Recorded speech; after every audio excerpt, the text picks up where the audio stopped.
واقعا اومد. نترس همینه. فکر کنم مثلا نمره 2 رو احساس کردم نگاهش به طرف منه. نمره 4 میدم. غذای اصلی خیلی بدمزه بودش. واقعا بد نیست. 6 دیدم. میخواستم خودم برنده بشم. این کفگیرشون خیلی بد. من مو پیدا کردم تو این. که همتون بیاین نگاه کنید. تنهایی داری درست می‌کنی همه چی رو؟ سوالو گوش بده. دلاشی شروع کنین قهر دادن. الان اینجا جاش نیست دیگه، بسته. سوال نبود، یه بحثی رو پیش کشید. دیدم اون گوشه تختش دستمال توالت افتاده اونجا. چندشاور بود واقعا. تو رو خدا نکن این کارو. این خواسته نبود خانم، چه خواسته؟ ببین با تو حال ندارم منم آدم نظرم.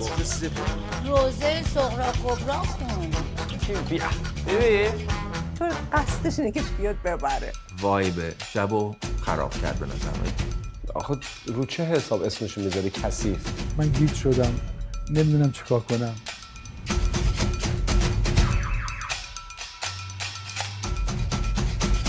چیرز به من و تو. کبابی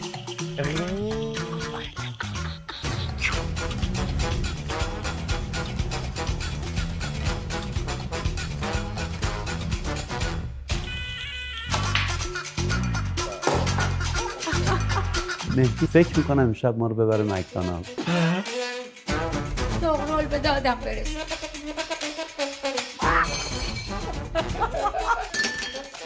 اب نداره غذا بلاست.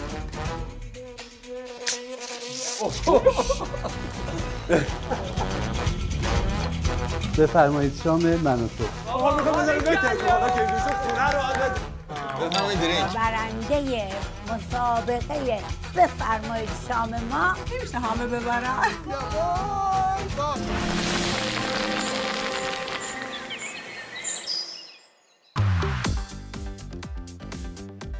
با درود در من و توها به امروز من شیدا، آرزو، شایان و وحید عزیز همراه شما هستیم. ازدواج، بیرون اومدن از تنهایی یا قرارداد با چربی دور شکم. تحقیقات جدید نشون میده که آقایون متأهل 3 برابر بیشتر از آقایون مجرد در معرض چاقی هستند. با 2 آقای متأهل امروز میخوایم ببینیم که آیا این تحقیقات درسته یا نه. بله و همچنین میخوایم درباره چهارشنبه سوری صحبت کنیم. اینکه چی شد ما از اون سنت‌های قشنگ و قدیمی رسیدیم به بمب و موشک و ترقه و جنگ خیابونی. سعید محمدی آهنگساز و خواننده از لس آنجلس مهمونمون هستن. قراره با ایشون در رابطه با جدیدترین آهنگشون که همین 2-3 ساعت پیش منتشر شده گفتگو داشته باشیم. آهنگی به اسم شاتوت. منم قراره در مورد سریال فارمر کافه با شما صحبت بکنم. امیدوارم که این محققان رو هم باور نکنید. سلام بر شما. اینجا در میز خبر من آناهیتا بابایی به همراه فرشاد متقی با شما خواهیم بود. جلسه شورای امنیت سازمان ملل در خصوص برنامه اتمی جمهوری اسلامی فصل تازه از تنش‌ها رو میان تهران و اروپایی‌ها گشوده. تحلیل‌ها بیشتر حول قوی‌تر شدن احتمال گزینه نظامی هست. چین اما از راه حل دیپلماتیکی میان حرف به میون آورده. ما براتون بیشتر این فضا رو میشکافیم و همینطور اینکه جمهوری اسلامی و علی خامنه‌ای بیشتر از کدوم سناریو منتفع خواهند شد. و جمعیت ایران در آخرین روزهای سال 1403 از مرز 86 میلیون نفر هم گذشت. گفته میشه ایران در 45 سال گذشته 11 سال پیرتر شده و همچنین نگاهی داریم به ویدیوهای ارسالی شما گزارشگران خوب من و تو و شهروند تحلیلگرانی که از اطرافتون میگید.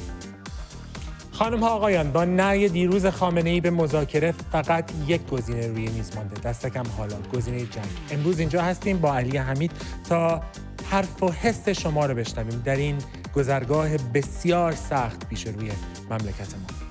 از نه به جنگ و نه به مذاکره رسیدیم به نه به مذاکره، شاید جنگ محدود. درباره این موضوع با شما حرف میزنیم و گزینه‌های پیش رو از شما میشنویم.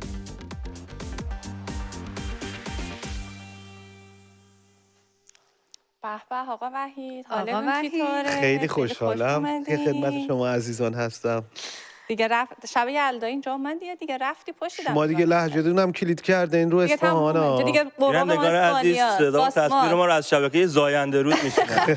زنده رود. الان شایان اقلیت به حساب میاد. ما سه تا من هافم طرف شایانه، هافم اصفهان. شما کجا به دنیا آمدی؟ اصفهان. تو شناسنامت چی زده؟ اصفهان. کجا بزرگ شدی؟ اصفهان. ولی دلیل نمیشه که برزیلی بودن و ای که این آبی اصفهان نمک نداره. آره من فقط اصفهان به دنیا اومدم. داستان اینه که هر اسپانیا. کسی همه یا خوزستانی هستن یا دوست دارن که خوزستانی باشن. اینو میدونم. من دوست ندارم. همینو می‌خواستی. میگم یا هستن یا دوست دارن باشن. ببین آدم از سوالات خودش امروز جنگ بین قلیه ماهی و خورش ماست اینجا. وای منو توی این جنگ نذار، من هر دو تاشو با هم میخورم. نه خورشت ماست رو فروختی به قلیه ماهی. این همه چی اون موقع حالا داره میفروشه. حتی سوبو رو بیشتر دوست دارم ولی خب من یه دونه گفتم نمیخواستم ریا. خب آقا وحید از پروژه جدیدتون برامون بگید. من اصلا رفتم اون کانال. نه واسه اول خودش بذار بگه پروژهشو میرسیم بهش. خودش که دیگه میشناسیم. نه بابا نه احوال پرس کنیم باشین همه وقت نبوده. دوست داری خوشحال هستی اومدی. من تو خیلی خوشحالم تو خیلی. بچگی آرزو داشتی بیای اصلا حاضر بودم یه دست دیگه نداشتم دوباره بیام اینجا. ولی خیلی نه واقعا خیلی خوشحالم که پروی شما دوستای عزیزم هستم، پروی بیننده‌های عزیز هستم و دوباره این جمعمون جمع کنار هم دیگه. البته یه بار دیگه اومدم، این بار دفعه دومه دارم میام. خب در مورد چی میخوای بهت بگم که چی کار کنم؟ ببین یه ریالیتی شو مثل این که داری اونو که میتونم بگم برات. گفتی در مورد خودت بگو، من گفتم الان میخوای در مورد خودم باهات صحبت کنم. نه بلایند دیتینگمون دیروز بود. آره اون حالا اگه دوست خیلی در مورد خودت صحبت کنی چی میخوای بگی بهم؟ من وحید هستم، 30 اندی سالمه. اتفاق جدید تو زندگی چی افتاده؟ اتفاق جدید و بزرگترین اتفاق توی زندگی من بچه‌دار شدم، دختردار شدم. مبارکه. مرسی ممنونم و این اتفاق خیلی بزرگ برای من و همسرم هست و خیلی خوشحالیم و یه پروسه جدید و یک سری چالش‌های جدید توی زندگی رو داریم. باید یه تماسی با فریده بگیرم ببینم چقدر همراهی میکنی در این پروژه جدید. من از همون مردهایی هستم که ایشالله موضوعشون رو ببرن. خب صداقت تو حداقل دوست دارم. آره حداقل صداقتمو حفظ کردم. ریالیتی شوی آماده نکردی از بچه دار شدن مراحل بعد از بچه دار شدن؟ نه دیگه هنوز به اونجا نرسیدیم. اونجا به تصویر کشیدن نداره دیگه. ولی خب پروژه جدیدمون یه پروژه خیلی جالبه از نظر خود ما، به خاطر که ما زندگیش کردیم و به نظرم برای بقیه هم جذاب خواهد بود. یه سریال هست به نام فارمر کافه که در واقع بیس آن تروه، در واقع بر اساس واقعیت ساخته شده اتفاقات و همه چیزی که در طی سال گذشته بر ما گذشته در این ویدیو و در این سریال وجود داره. یه تیکشو داریم که ببینیم. بله میتونیم یه پکیجی ازش ببینیم، یه آنونسی. این یه تغییر خیلی خیلی بزرگ توی زندگی من و فریده بود. متاسفانه من و تو تعطیل شد و من باید دنبال یه کار جدید میگشتم و خب چی بهتر از راه اندازی کافه. وحید از رو کار کدینگ میشناختم، با هم کد میزدیم. یه روز وحید گفتش که میخوام کافه بزنم. گفتم خب ما که با هم کد میزنیم یا با هم کافه هم میزنیم. یه جایی پیدا کردم که توی مزایده گذاشته بودنش، یه ملک 330 ساله و خیلی مخروبه. آشغال بود، کثافت بود.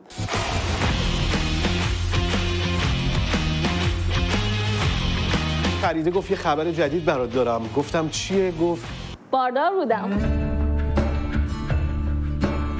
ما این کارو هیچ چیشو بلد نبودیم. ما هیچ چی بلد نبودیم. برای همین لازم بود یه نفر استخدام کنیم که بهمون یاد بده. میشلان 5 استار شف. ما 4 گونه قهوه داریم. استاد اومد، استاد آرش دلشاد میگفت نون بزن. 3 مدل نون. آقا مگه شاطریم؟ عجب غلط کردم.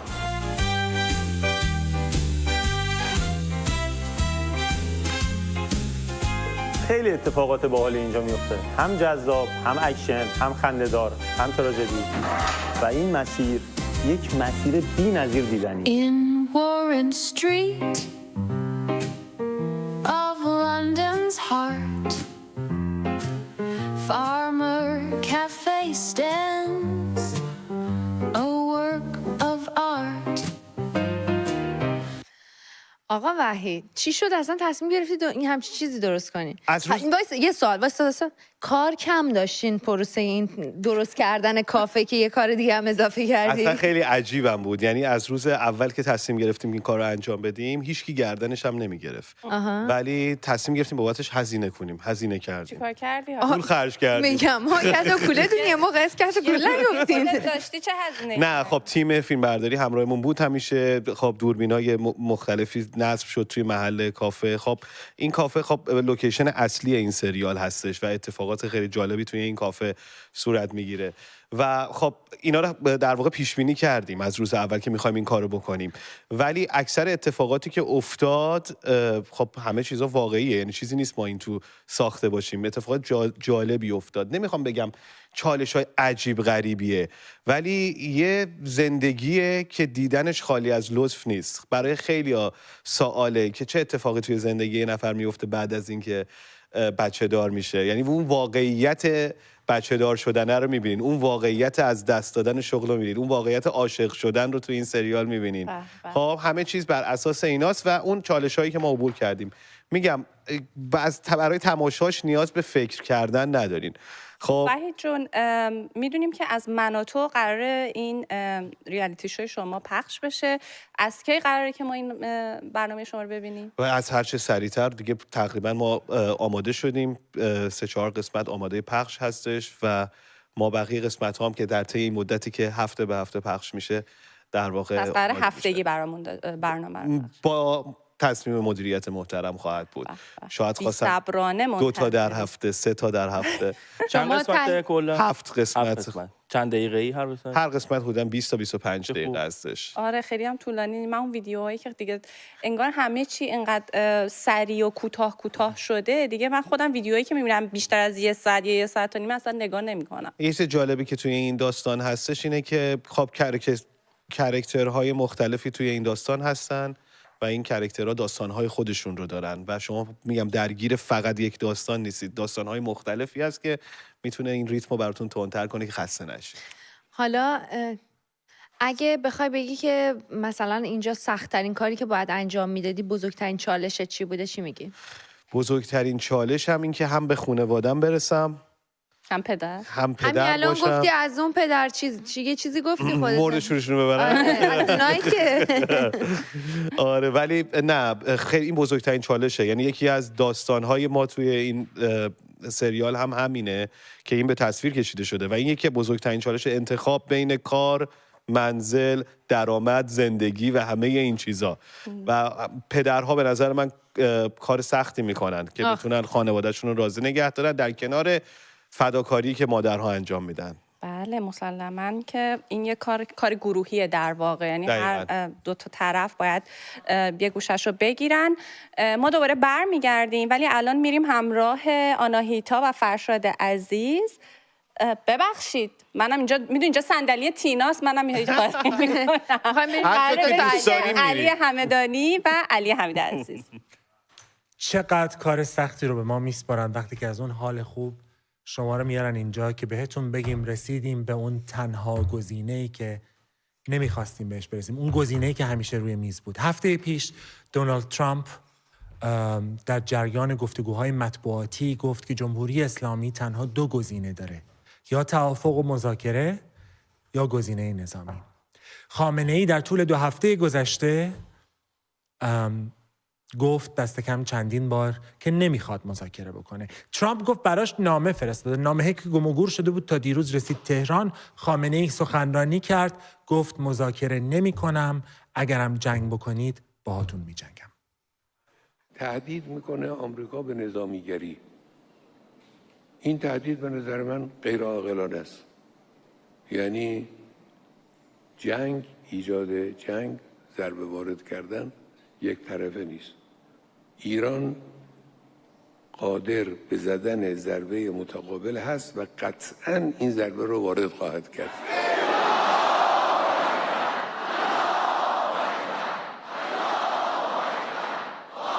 تهدید میکنه آمریکا به نظامیگری.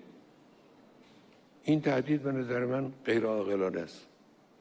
یعنی جنگ، ایجاد جنگ، ضربه وارد کردن یک طرفه نیست. ایران قادر به زدن ضربه متقابل هست و قطعاً با کدوم اعتماد به نفس آقای خامنه‌ای میگه قطعاً پاسخ خواهد داد به جنگ؟ با تکیه به کدوم قدرت؟ به قدرت اون فرمانده های سپاهی که در وعده های صادقشون مثل نوجوانایی که الان در ایران دارن ترقه بازی میکنن، هر کی صدای ترقش بلندتر باشه خوشحال میشن، خوشحالی میکردن؟ عملیات وعده صادق دو را با نام مبارک یا رسول الله یا رسول الله یا رسول الله آغاز کنید. توکل بر خدا کنید. موفق باشید.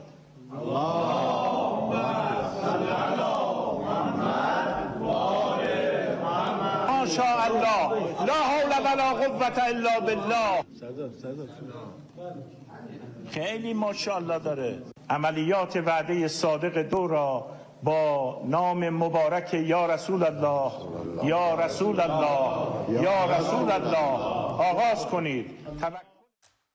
بله، 90% این موشکایی که شلیک کردن به هیچ جا نخورد. فقط هزاران میلیون بر میلیارد بر دست ملت ایران هزینه گذاشت. این که تازه واسه خارجی‌ها بود، واسه سینوار و حسن نصرالله و امثالهم که این موشک‌ها رو شلیک کردن. اون موقعی که خواستن مثلا از شهید سلیمانیشون تقدیر بکنن و دفاع بکنن، رفتن چیکار کردن؟ رفتن موشک شلیک بکنن به یک پایگاه آمریکایی در عراق، هواپیمای اوکراینی رو انداختن. با این قدرت نظامی آقای خامنه‌ای میخواد بره به جنگ آمریکا. علی، چقدر جنگ محتمله؟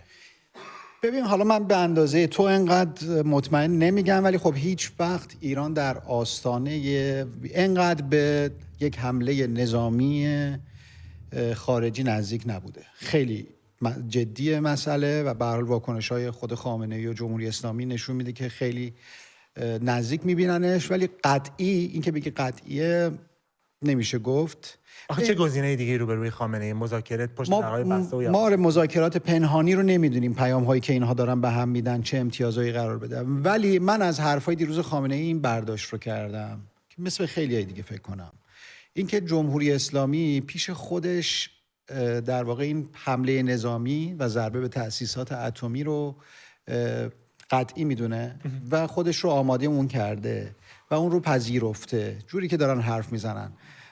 ولی خب خیلی امیدواره که این حمله در حد همین ضربه به تأسیسات اتمی و نهایتاً یه سری تأسیسات موشکی محدود بمونه و باز جمهوری اسلامی سر جاش باشه. ولی خواهد بود سر جاش؟ همون چی مونده از جمهوری اسلامی؟ اونا الان اینجوری حساب میکنن و اینکه چون خامنه‌ای گزینه دیگرش اینه که تسلیم کامل و در اون گزینه تسلیم کامل در واقع سناریوهای لیبی و عراق و سوریه تو ذهنش میاد که دیگه کار از کار بگذره، برای همین ترجیح میدن که ضربه رو بخورند، مثل دفعه قبل که اسرائیل زد و بعد صادق 3 شون هوا شد. و ماجرا اینه، هم خارجیایی که با جمهوری اسلامی دشمنن و هم خود جمهوری اسلامی ملت ایران و مردم ایران رو از کل گزینا گذاشتن کنار و در محاسباتشون نگنجوندن. من فکر میکنم اگر ضربه‌ای زده بشه، مردم اگر در خیابان باشن میتونن بندازن، جمهوری اسلامی یک نسخه ورژن ضعیفترش خواهد بود.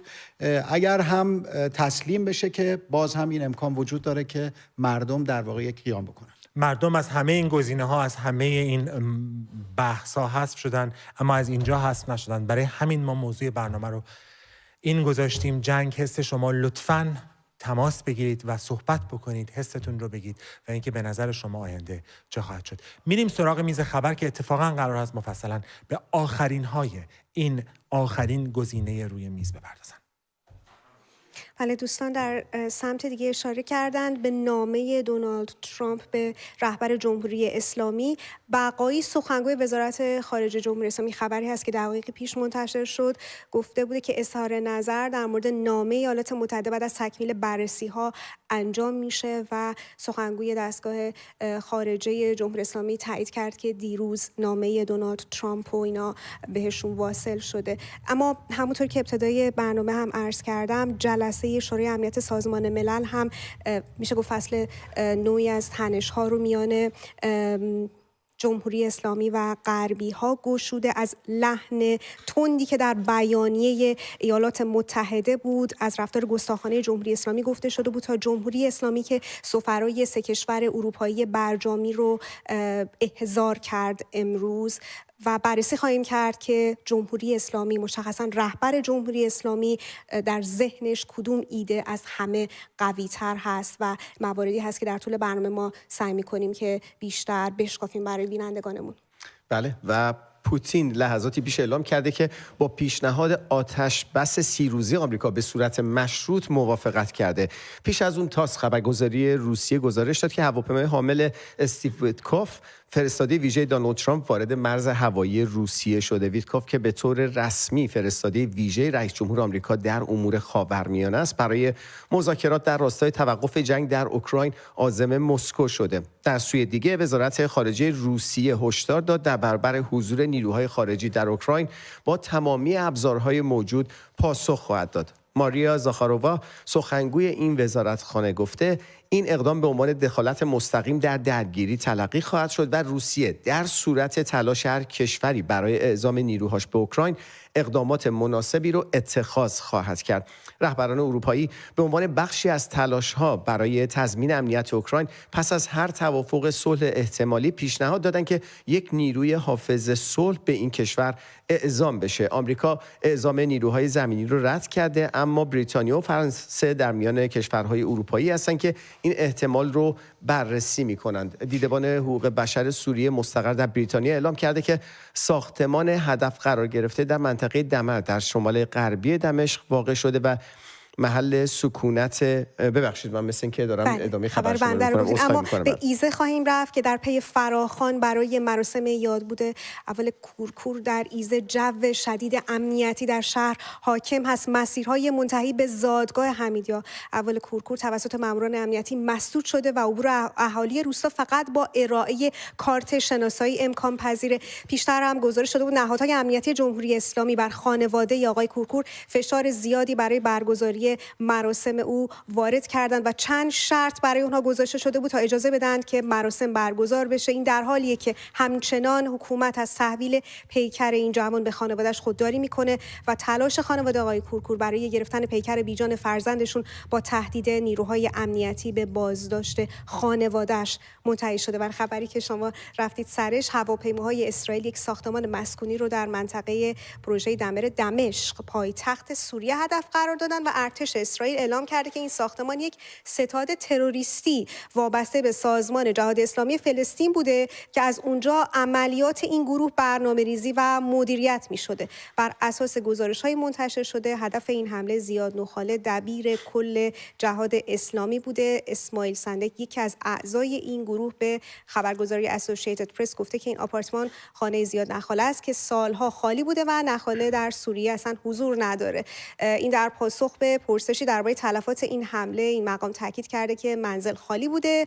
با این حال دیدبان حقوق بشر سوریه میخوان شما بخونینش. خواهش می‌کنم نه ادامه بدید. بله، مستقر در بریتانیا اعلام کرده که ساختمان هدف قرار گرفته در شمال غربی دمشق واقع شده بوده و محل سکونت فلسطینی‌ها بوده و این نهاد مدعی شده که در این حمله یک نفر هم کشته شده. وزیر دفاع اسرائیل هم این حمله رو تایید کرده و گفته اجازه نمیدیم سوریه به تهدیدی علیه اسرائیل بدل بشه.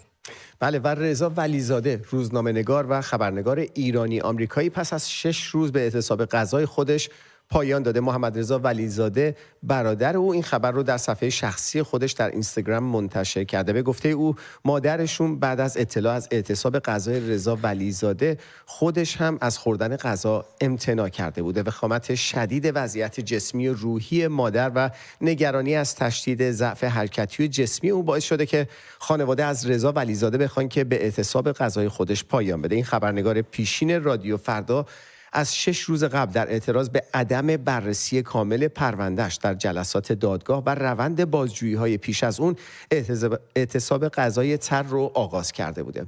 اما خانم فرزانه فصیحی دونده سرعت و عضو تیم ملی دو میدانی زنان ایران در یک برنامه اینترنتی به عدم پخش مسابقهشون در المپیک از صدا و سیما انتقاد کردن نسبت به این موضوع و پرسیدن چرا مسابقه هم در المپیک پخش نشد. خانم فصیحی که به دختر باد مشهور هستند، سال 2016 مدال نقره بخش تیمی 2-4 در 400 متر امدادی در 7مین دوره مسابقات قهرمانی دو میدانی داخل سالن آسیا و سال 2018 هم مدال برنز 260 متر 8مین دوره مسابقات رو از آن خودشون کردن. خانم فصیحی رکورددار 260 متر زنان ایران هستند. پاسخی هم داشته صدا و سیما بهشون که چرا پخش نکرده؟ حالا ببینیم خانم فصیحی چی گفتن. خیلی تلخ بود. بله و خب نمیشد دیگه. ما کلا فکر میکنم 30 نفر بودیم که المپیا بودیم. خب از این 30 نفر نه تیمی بود که حالا مثل سالهای گذشته، نه تیم والیبالی بود که تعداد زیادتر باشه، نه هندبال بود. تیمای زیادی هم نبود. 30 نفر بودیم. خیلی تعداد کمی بود. و تعداد خانومای ما رکورد زد توی المپیک پاریس. آره. من انتظار بیشتر داشتم. انتظار داشتم که دیده بشن خانوما. و خب دوستان عزیزی که این تصمیم رو گرفتن، حالا قطعاً به هر حال شرایط اونا هم خاص بود، چون مسابقات من یکم متفاوته به خاطر پوششی که است. ولی من خودم فکر می‌کردم که عزیزانی که فرستاده شدن به پاریس میتونستن فقط منو بگیرن. یعنی از من تصویر بگیرن. خط 100 متر خطیه که میشد از من فقط فیلم برداری بشه و حالا مسابقه من به تنهایی پخش بشه. ولی خب من با خودم میگفتم که یعنی کسی به این موضوع فکر نکرده. چون آدم دوست داره که دیده بشه. المپیکه، بزرگترین میدون جهانه. میفهم دیگه از این بالاتر از کجاست دیگه؟ آره دیگه. که من برای ورزش دیگه بالاتر که وجود نداره. و وقتی میبینم که خب همه دوستام توی کشورهای دیگه همه اونا نشون داده میشن و از کشوراشون به هر حال اعزام میشن واسه پخش مسابقاتشون، دلم میگیره دیگه. واقعا باور کردنی نیست. بزرگترین افتخاری رو که یک ورزشکار، یک نفر میتونه برای کشورش به دست بیاره رو با این محدودیت‌ها، با این لباسی که مجبوره تنش کنه، پخش نمی‌کنن. واقعا عجیبن خیلی. و اینطوری دلسردشون میکنن. برادر خانم الناز رکابی هم از اینکه چطور سیستماتیک ایشون رو دلسرد کرده بودن که الان رفتن به اسپانیا گفته بودند دیروز، و اینکه دارن این خانم‌ها رو که در ایران خانم‌های ورزشکار، قهرمانان ورزش این گونه دلسرد میکنن. بسیار خب نتیجهش همین میشه. باید یه چیز سیستماتیک باشه. تمام ورزشکارای خوب ما بوکسر شما بگیرید، نمیدونم کشتیگیر بگیرید، تو دارن مقام میارن تو کشورهای دیگه، ولی متاسفانه تو خاک خودشون پذیرفته نیستن. باز خواهید گشت، با ما همراه میشیم. ما بحث گزینه نظامی رو بیشتر براتون خواهیم شکافت، اما الان زمانش فرا رسیده تا بریم پیش شیدا و بقیه که پیرامون یک موضوع که یکم ذهنتون رو تلطیف کنه میخوان باهاتون صحبت کنن. بله. والا قرار ذهن ما مشوش بشه. فکر نمی‌کنم چرا می‌خوایم با واقعیت ها رو برو بشیم. اصلا چه معنی داره زن بدوه؟ بله. اصلا چه معنی داره زن بدوه؟ بله. یه بار دیگه زن باید با وقار راه بره. یه بار دیگه داره این ذهنیت اون دوستان عزیزیه که بخشش نکردن. خواستم براتون ترجمه کنم. چون اینجا اونا در دسترس ما نیستن ولی تو در دسترس این گزینه رو در ذهن اتفاقا میفرستن، بهره برداریشون هم میکنن ولی نمیذارن کسی ببینه. آره دیگه. پخش میکنن کسی ببینه. بچه‌ها اینا دارن بحثو عوض میکنن، دارن یه بحثای دیگه ایجاد میکنن که ما نریم سر اصل مطلب. کافه میگفت. ولی هر چی که بشه آقای متأهل بگیم. بله. من ولی خواهم یه سوال فنی از شماها بپرسم. تا آقای متأهلش هیچ مشکلی نداریم. بعدش مشکل پیدا می‌کنی. بفرمایید. شما قبل از اینکه ازدواج بکنین آیا از تناسب اندام برخوردار بودین یا نه؟ من از همون عنفوان کودکی از تناسب اندام یه برخوردار لحظه، منظورت اینه که الان تناسب اندام ندارن؟ اینو گفتی؟ نه. چاق باباده. چیزی که عیان است چه حاجت بابا این بدبختانه چیزی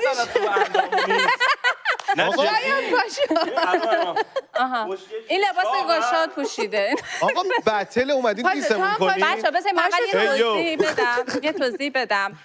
دانشمندان لهستانی اومدن تحقیقات جدید انجام دادن. دانشمندان لهستانی منظورتونه؟ نه دیگه ما داریم نقل قول می‌کنیم و گفتن که آقایونی که ازدواج کردن بعد از ازدواج دیگه گفتن دیگه چه کاریه دیگه، ما که زنمون رو گرفتیم و دیگه راحت زندگیمون رو بکنیم هر چی دلمون میخواد بکنیم. آره. خب سوال اولی که پیش میاد اینه که آیا دانشمندان لهستانی اصلا صلاحیت بررسی یه همچین اون دانشمندها زن بودن یا مرد؟ متأهل بودن یا مجرد؟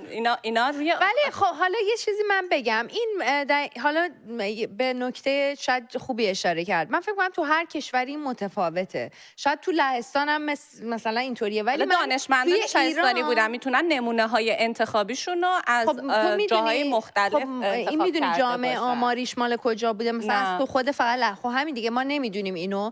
ولی اگه مثلا من میدونم که یعنی چیزی که من یادم میاد تو ایران بخشی از جامعه اکچولی اینطوری نبودن. آقایون مثلا وقتی که ازدواج میکنن تازه یادشون میفته که خب من یه دونه تونستم بگیرم، بذار برم به خودم بیشتر برسم تا بتونم مثلا. آقایون ایرانی خیلی پیشرو گویا اینجوری بودن میدونی.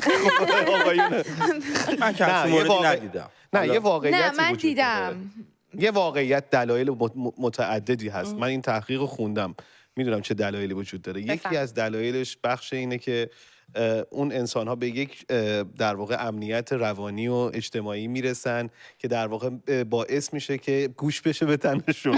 خب این یکی زن خوب. آره زن خوب همینطور. و به غیر از اون مسئله اینه که غذای مادرزن این تاثیر بسیار داره. خب شاید ببین چی جوری داره. من تا همینجا تشکر میکنم از مادرزن عزیزم. خب باید از جواب دادن به این سوالا فکر کنم هدف دیگه رو داره دنبال می‌کنه. یه نقشه دیگه حالا صبر سراغ تو هم میاد. ولی مردها باید میریزن تو خودشون، خدا وکیلی. ما همه چیزو میریزیم تو خودمون. خب یعنی ما از پلو کباب گرفته غم، غصه، هر چیزی. میگم یعنی این دلیلش به خاطر این نیست که شما فکر میکنین خب من که دیگه این زنو گرفتم دیگه نمیخواد راضی. نه اتفاقا به قصد و نیتی که داشتم رسیدم دیگه، برای چی باید تلاش کنم؟ خرمون اپل گذاشته یعنی. دقیقاً مرسی ممنون خیلی لطف کردید. مثلا مگه من موقعی که می‌خواستم همسر رو انتخاب کنم مگه رفتم فیگور گرفتم براش؟ مگه تو مسابقات فیتنس و بدنسازی منو دیده؟ فیگور اینا نیست. یعنی اگر بر اساس اون مؤلف می‌خواست ما رو انتخاب کنه که انتخاب نمی‌کردن.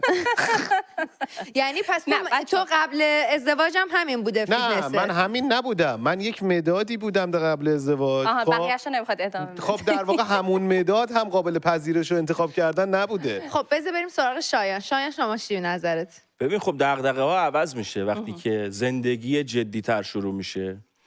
کرایه خونه، قسط و هزار تا داستان دیگه هست.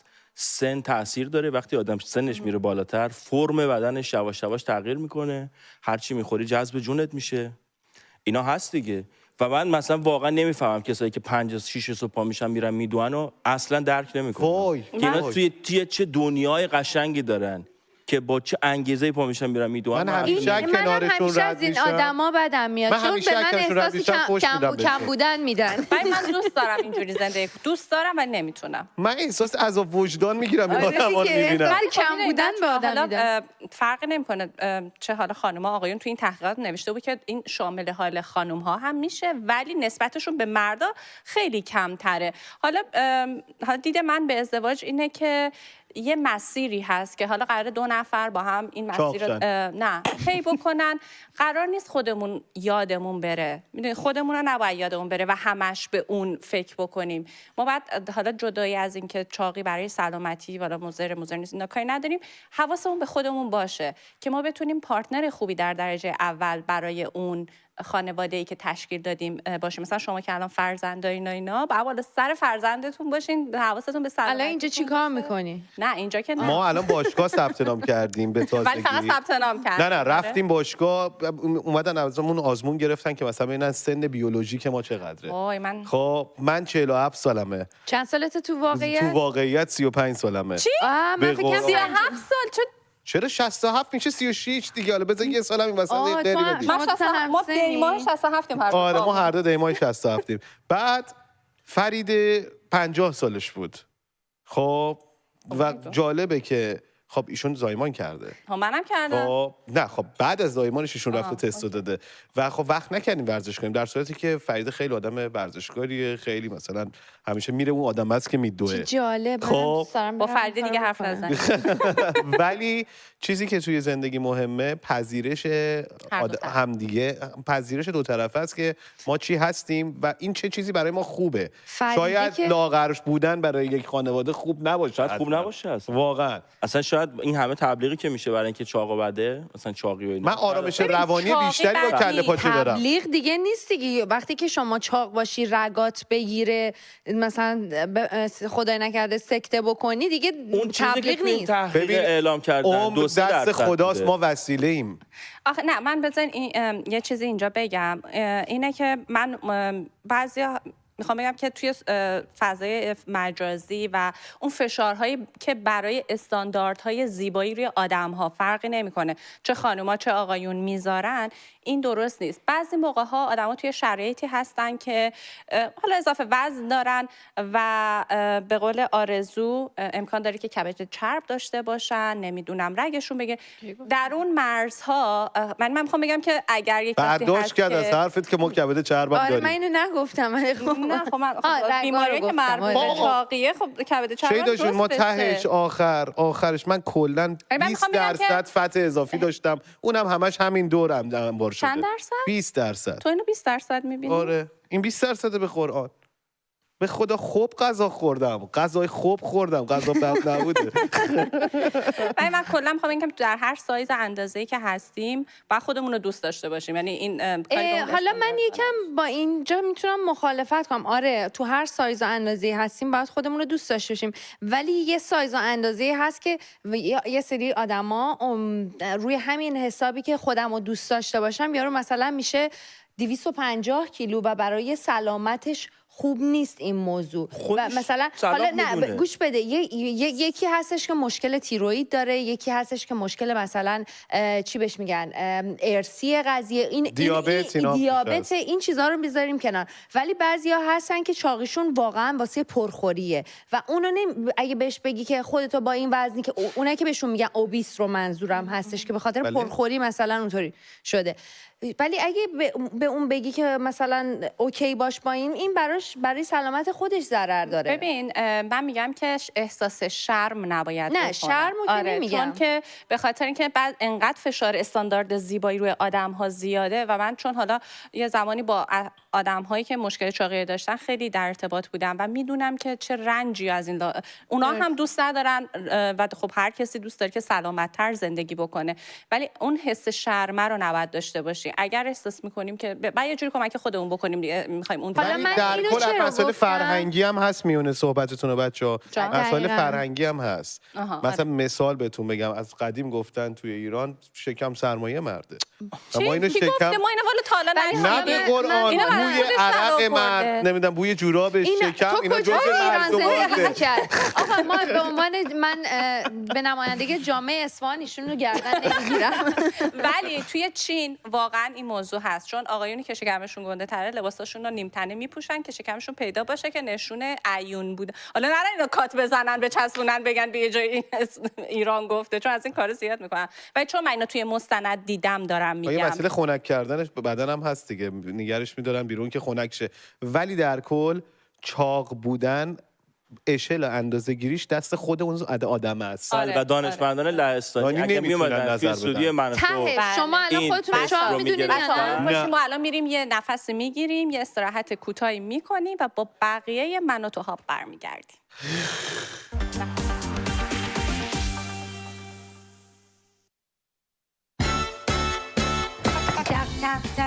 باقالیا رو باش. بفرمایید شام. واقعا اومد. از هر همینه. فکر کنم مثلا نمره 2. احساس کردم نگاهش به طرف منه. نمره 4 میدم. غذای اصلی خیلی بدمزه بودش. واقعا بد نیست. 6 میدم. میخواستم خودم برنده بشم. این کفگیرشون خیلی بد، خیلی بد. من مو پیدا کردم تو این همتون به نگاه کنید. تنهایی داری درست می‌کنی همه چی رو؟ سوالو گوش بده. دلاشین شروع کنین قهر دادن. الان اینجا جاش نیست دیگه، بسته. سوال نبود، یه بحثی رو پیش کشید. دیدم اون گوشه تختش دستمال توالت افتاده اونجا. چندشاور بود واقعا. تو رو خدا نکن این کارو. این خواسته نبود خانم، چه خواسته؟ ببین با تو حال ندارم منم آدم نظرم. روزه صغرا کبرا خون. بیا. ببین. تو قصدش اینه که بیاد ببره. وای به شبو خراب کرد به نظر من. آخه رو چه حساب اسمشو میذاری کثیف؟ من گیج شدم، نمیدونم چیکار کنم.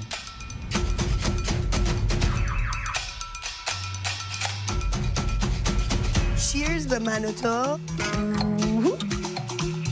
کبابی.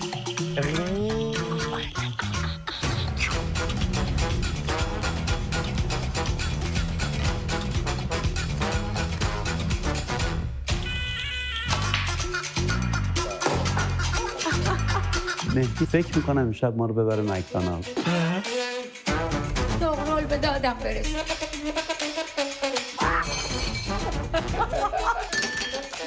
اب نداره غذا بلاست.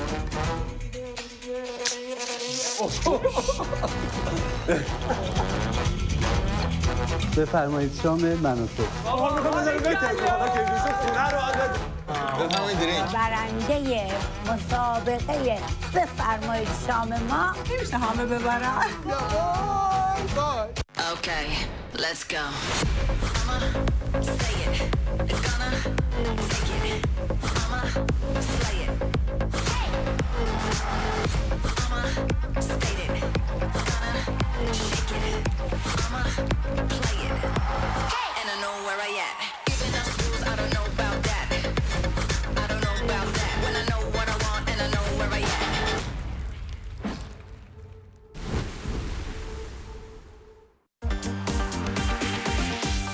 بله، چه برنامه‌های جالبی رو بچه‌ها تدارک دیدن برای ایام نوروز و امیدواریم که همه بینندگان ما که به اقوامی دارن در خارج از کشور حتما بهشون بگن که جوین کنن با شبکه من و تو.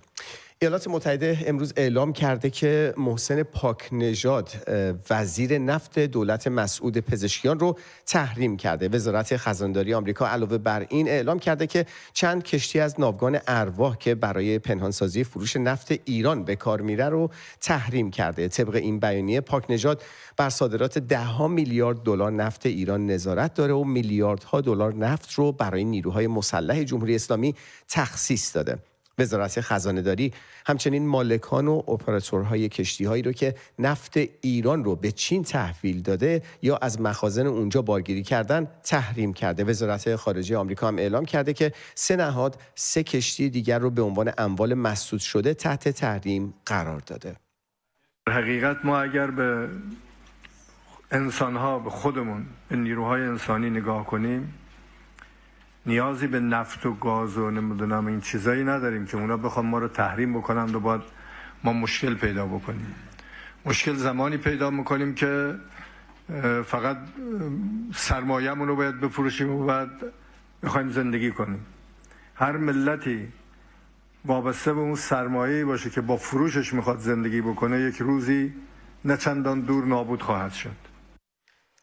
مسعود پزشکیان بود که یکم قبلتر از این اعلام تحریم‌های تازه ایالات متحده از این باور گفته بود که اگر که نفت تحریم بشه مشکلی برای جمهوری اسلامی پیش نخواهد اومد. بسیاری باور دارن در این فضای تنش‌ها و اینکه افکار عمومی خیلی حساس هستن و دارن تحولات مرتبط با احتمال گزینه نظامی آمریکا و اسرائیل علیه جمهوری اسلامی رو رصد میکنن، صحبت از تحریم و نفت خیلی جالب توجه هست. اندکی پیش از این همزمان با آغاز برنامه ما اسماعیل بقایی سخنگوی وزارت خارجه جمهوری اسلامی هم از این گفت که نامه ترامپ شب گذشته واصل شده و در حال بررسی اون نامه هستند. اما تنش میان جمهوری اسلامی با غربی‌ها در پی نشست غیرعلنی شورای امنیت سازمان ملل پیرامون برنامه اتمی جمهوری اسلامی همچنان ادامه داره. نمایندگی ایالات متحده در مقر سازمان ملل یک بیانیه شدیداللحنی رو منتشر کرده بوده و تأکید کرده بوده بر ادامه کارزار فشار حداکثری علیه جمهوری اسلامی و با اشاره به نقض مکرر تعهدات بین‌المللی توسط جمهوری اسلامی از شورای امنیت خواسته بوده که تا با قاطعیت و اتحاد به این رفتار گستاخانه، توصیفی که برده بوده برای رفتار جمهوری اسلامی، رسیدگی بکنه و اون رو محکوم کنه. در این بیانیه همچنین اشاره شده بوده به افزایش ذخایر اورانیوم جمهوری اسلامی با غلظت بیش از 60% و گفته شده بوده که هیچ توجیهی که معتبر باشه برای صلح‌آمیز بودن این قضیه نیست. در سوی دیگر امیر سعید ایروانی نماینده جمهوری اسلامی در سازمان ملل این نشست را، نشست غیرعلنی شورای امنیت درباره برنامه هسته‌ای جمهوری اسلامی رو، یک مانور سیاسی آشکار، سوء استفاده از شورای امنیت برای پیشبرد اهداف محدود برخی کشورها و تحریک‌آمیز و غیر موجه توصیف کرده بود. آقای ایروانی مواضع رهبر جمهوری اسلامی رو تکرار کرده بود، اینکه تهران تحت فشار مذاکره نمی‌کنه، تسلیم تهدیدها نمیشه و هیچ گونه دیکته‌ای رو نمیپذیره. پاسخ جمهوری اسلامی به این نشست محدود به این موضع‌گیری نبوده و در اعتراض به آنچه که تهران همدستی سه کشور بریتانیا، فرانسه و آلمان با ایالات متحده در سوء استفاده از سازوکار شورای امنیت و برگزاری یک نشست بسته درباره برنامه توصیفی که جمهوری اسلامی به کار برده بوده صلح‌آمیز هسته‌ای بوده، سفرای این سه کشور رو به وزارت خارجه نظام احضار میکنه. ما میدونیم که بریتانیا پیش از برگزاری این نشست هشدار داده بوده که برای جلوگیری از دستیابی تهران به سلاح هسته‌ای تمام راههای دیپلماتیک از جمله استفاده از مکانیزم ماشه تمام تحریم‌های بین‌المللی علیه تهران در صورت لزوم باز خواهند گشت. اما جمعه بنا هست که گفتگوهای سه‌جانبه‌ای میان چین، روسیه و جمهوری اسلامی به میزبانی پکن برقرار بشه که پکن هدفش این نشست رو پیدا کردن راه حل دیپلماتیک برای مسئله هسته‌ای جمهوری اسلامی عنوان کرده. وزارت خارجه چین هم سخنگوش از طرفین خواسته که آرامش و خویشتن‌داری در واقع پیشه کنند. این نقش بازی کردن چین و روسیه در بحث تنش‌های هسته‌ای جمهوری اسلامی با مشخصاً ایالات متحده و اسرائیل در کنار تلاش کشورهای عربی حاشیه خلیج فارس جلب توجه میکنه از نامه خامنه‌ای که باز دوباره با اظهار نظر بقایی برجسته شد یک بار دیگر که اولا معلوم نبود کجا هست، بعد نهایتا معلوم شد که انور قرقاش امارات متحده عربی همراهش بوده و تحویل داد به وزیر خارجه جمهوری اسلامی. عربستان سعودی هم کشور دیگری است که در این میان موضعش قابل توجه است. کلاً بازیگران زیادی رو ما این وسط شاهد هستیم که دارن هر کدوم نقش ایفا میکنن و برای اینکه این فضا رو بیشتر بشکافیم آقای بهنام امینی تحلیلگر سیاسی رو دعوت کردیم که همراه ما بشن تا این فضای تنش‌ها رو باهاشون بررسی کنیم. جناب امینی، سپاس از اینکه دعوت ما رو پذیرفتین. چین از حل مسئله هسته‌ای جمهوری اسلامی از طریق دیپلماسی گفته، در حالی که رهبر جمهوری اسلامی صراحتاً اعلام کرده که دیپلماسی رو نمیخواد. آیا میتوان گفت که بهترین سناریو برای خامنه‌ای اینه که روسیه و چین به نوعی نقش سپر رو ایفا بکنند تا اسرائیل فقط به در واقع یک حمله محدود و هدفمند برای مهار برنامه اتمی جمهوری اسلامی قانع بشه؟ درود به شما و بینندگان شما. همونطور که شما هم اشاره کردید ما شاهد بازیگران بسیار متعددی در این لحظه نهایی هستیم. خب حالا صحبت‌های علی خامنه‌ای مخالفت 100%ایش رو که یک نوع فریبکاری است، همین امروز دیدیم عراقچی پای عمان و مسقط رو هم پیش کشید، یک چراغی به قول معروف روشن کرد که هنوز باب مذاکره بازه. اما از این فریبکاری و انشاخوانی این حضرات جمهوری اسلامی که بگذریم، آن سوی میدان در واقع یک ائتلافی از سوی چین و روس داره تشکیل میشه در برابر امریکا. به نوع این پیام به واشنگتن صادر بشه که میدان بازی یکی نیست و در این سو میدان بازی دیگه هم هست.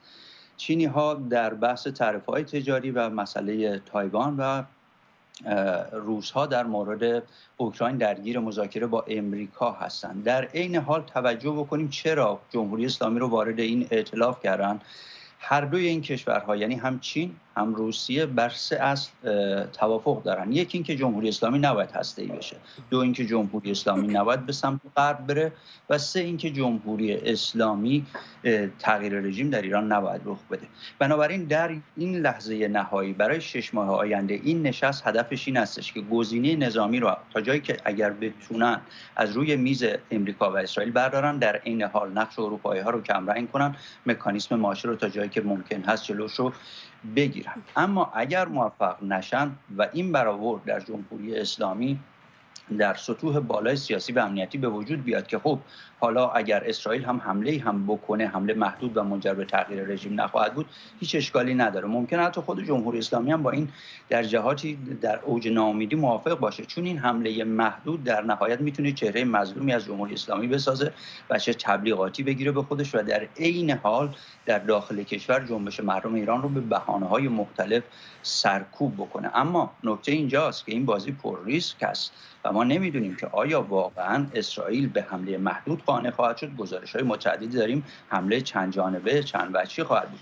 ممکن است که اسرائیل به شکلی تحقیرآمیز جمهوری اسلامی رو سهمگین مورد حمله قرار بده که جمهوری اسلامی ناچار به واکنش بشه، اونجا متغیرهای دیگه‌ای وارد بشن و این تمام محاسبات جمهوری اسلامی و این مسئله چین و روسیه هم در واقع به هم بریزه. جناب امینی، شما اشاره داشتین به موضع برخی از این کشورها در خصوص تغییر رژیم در ایران. الان مسئله دیگری که از مشخصاً یک دو روز گذشته مطرح شده این هست که اسرائیل و ایالات متحده به نوعی در پی تغییر رژیم در ایران هستند، چرا که موضوعاتی که گره خورده با مسئله هسته‌ای و اینها میخوان که بهش رسیدگی بشه در شالوده نظام و با این سیستمی که ما الان داریم غیر قابل حل هست. از سمت دیگه عربستان و امارات رو داریم که به نظر میرسه این دو کشور عربی ترجیحشونه که جمهوری اسلامی ضعیف بشه و مهار شده باقی بمونه و نه تغییر رژیم. اینجا میبایستی که ما منتظر چه باشیم؟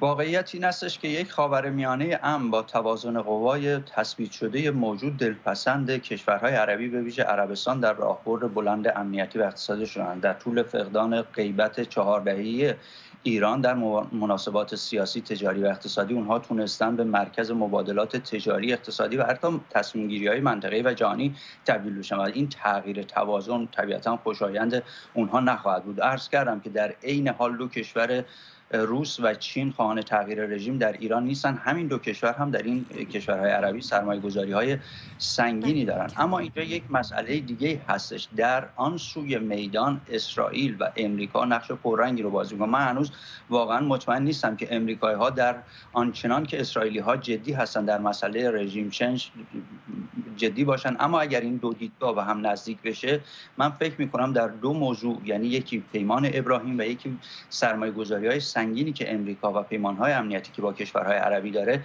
در نهایت میتونه اون چالش و نگرانی کشورهای عربی که یکی چالش از ایران آینده هستش و نقش توازن قوای ایران در خاورمیانه، اونها رو این چالش‌ها رو برای کشورهای عربی حل بکنن و در سطوح کلی فکر نمی‌کنم که اگر این توافق صورت بگیره کشورهای عربی بتونن مخالفت چندانی با اون داشته باشن. سپاسگزارم از حضور شما در برنامه آقای بهنام امینی، تحلیلگر سیاسی. خواهش می‌کنم. بله، بایستی که ما منتظر بمونیم ببینیم تحولات به کدوم سمت میره. مشخصاً اینکه بقایی وزارت خارجه جمهوری اسلامی اعلام کرده که تصمیم گیری در مورد نحوه واکنش به نامه دونالد ترامپ هم اعلام میشه پس از ارزیابی و بررسی اون که میتونه سرنوشت ساز باشه. در هر شکل ما به سمت دیگر استودیو خواهیم رفت الان، جایی که آقایان علی همدانی و علی حمید منتظر شما هستند. ممنونم آناهیتا و سلام دوباره به همه شما. موضوع درباره همین خبری هست که شنیدید، احتمال حمله نظامی به تأسیسات هسته‌ای جمهوری اسلامی. اسمش رو گذاشتن ولی در عمل یعنی حمله به کشور ما. کار به اینجا رسیده. علی، یه سوالی که من از تو دارم قبل از اینکه هموطنان به این شماره‌ای که زیر صفحه می‌بینید 0044 12 25 588 490 تماس بگیرن و حسشون رو در مورد این خبر به من بگن و با هم گفتگو بکنیم درباره وضع امروز و احتمال حمله نظامی. یه حرفی که می‌بینم خصوصا در فضای مجازی در شبکه‌های اجتماعی خیلی مطرح میشه اینه که برخی میگن خامنه‌ای و حکومت اسلامی اصلا این رو میخواد. گزینه مطلوب جمهوری اسلامی است این حمله نظامی محدود ممکنه. ببین تا حدی که بتونند حمله نظامی رو به چند ضربه در واقع حمله هوایی محدود کنند ممکنه با خواستشون باشه، ولی اینکه جنگ خودشون هم میدونن که نه به نفع اوناست و نه به نفع ایران هستن. هم ایران رو نابود میکنه و هم اونا رو قطعا نابود میکنه. یعنی تجربه صدام رو داشتیم که مثل همینا تا لحظه آخر فکر میکرد هیچ اتفاقی نمیفته و افتاد. ولی خب میدونید قمارشون روی اینه که حالا ترامپ جنگ اونجوری نخواهد کرد. همیشه ترامپ به این مینازه که من جنگ ها رو تموم میکنم، جنگ نمی کنم و بر این اساس فکر میکنند که در حد چند حمله هوایی به تأسیسات اتمی و نهایتاً تأسیسات موشکی، برخی تأسیسات موشکی سپاه محدود میمونه و از یه همچین حمله‌ای شاید بعدشون نیاد واقعاً اگر مردم ایران و در داخل ایران هیچ حرکت و اتفاقی نباشه. اما اگه مردم در واقع یک حرکت ملی رو شروع کنن، یک اعتراضات سراسری رو شروع کنن، قطعاً همین رو هم براشون نگران کننده خواهد بود و اون رو دیگه به سادگی ازش نمیذارن. الان در شرایط فعلی هم خامنه‌ای از حرفای دیروزش مشخصه و هم بقیه مقاماتشون پذیرفتن که یک ضربه محدود رو در واقع بپذیرند، همون رو هضمش کنند و تموم شه. ولی اینکه ادامش در کنترلشون نیست، خب نگرانشون میکنه طبیعتا. سپاسگزارم. سوال خیلی زیاد دارم ازت، اما اجازه بده با ابوال کورکور صحبت بکنیم از استرالیا. شب شما، اول صبح شما بخیر در استرالیا. ابوال کورکور، چی فکر میکنید در مورد احتمال حمله نظامی؟ صداتون رو نمیشنوم. سلام، حالا میشنوم. درود بر شما. سلام بر شما. تشکر میکنم من از شما. من به سوال شما خیلی سریع جواب میدم. خب مسلما مردم ایران خودشون باید سعی کنن که کنترل و به اصطلاح اینیشیتیو دست بگیرن و سعی کنن از این مسئله جلوگیری کنن. یه مسئله در دورانی که انقلاب مهسا شروع شد اتفاق افتاد. یه سری پیشنهاد کردن مردم ایران فقط با سکوت، فقط به عنوان یک ورزش 200 متر از خونهشون تا یک ساعت مشخصی تشریف بیارن بیرون و به اسم نرمش بدون هیچ شعاری، بدون هیچ چیزی از هر خونه از هر 10 نفر یک نفر هم بیاد بیرون، میشه 10% جمعیت ایران. بعد که این جمعیت اومد بیرون و شکل گرفت، بعد میشه این هدایت کرد به صورت یک جنبش خودجوش مردمی. نمیدونم چرا این قضیه استقبال نشد. شاید در اون موقع هنوز خطر برخورد فیزیکی و یا برخوردهای دیگه بود. برای الان چه اتفاق میفته اگه که از مردم خواهش کرد که هم به عنوان نرمش، هم برای سلامتیشون خوبه، هم مثلا یک ساعت. من یه سوالی از شما بپرسم. خیلی ممنونم که تماس گرفتید، بسیار جالب هست حرفتون، اما فکر نمی کنید فضای جامعه ایران از اون حد گذشته؟ الان اصلا ما یک دنیای دیگه هستیم از نرمش و برین تو خیابون، چون مردم میخوان این کار رو بکنن. مردم بارها گفتن، هموطنانی که زنگ میزنن گفتن صحبت الان از حمله نظامی هست. حستون رو در مورد حمله نظامی به من میگین؟ چی فکر میکنید در موردش؟ خیلی باعث تأسفه اگه این اتفاق بیفته.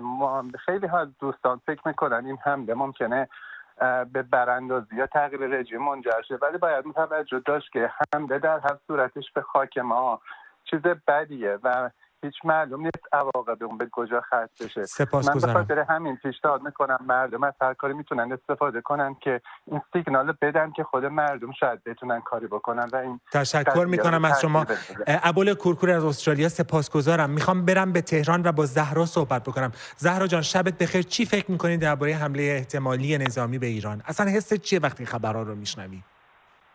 ناراحت میشم. همش پای تلویزیون شما نشستم نگاه میکنم و هم میرسم.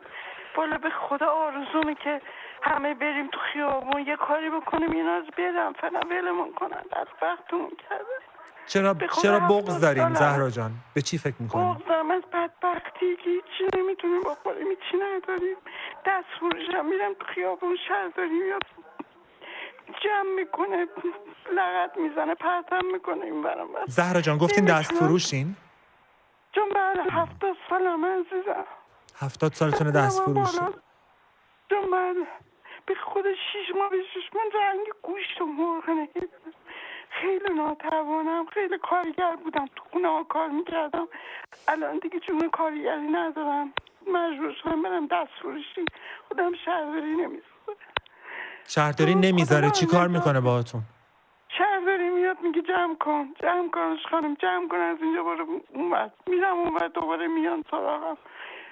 به خود پسر ما زمان شاه هم خیلی بهمون خوب بود، زندگی برامون خیلی خوب بود، قدرش ندونستیم دیگه، ندونستیم، اما به جان خدا میدونه، فقط به قرآنی که سیدی محمد من این روزا رو میدیدم، همیشه میگفتم یه روز میشه که خون گریه کنیم، به خدا قسم همون هم شد. زهرا جان چند تا بچه دارین؟ من 3 تا بچه دارم. چی کار میکنن؟ پسرم یه پسر دارم، 2 تا دختر. پسرم دستفروشه، اونم دستفروش تو میدون انقلاب، البته اون سیگار میفروشه.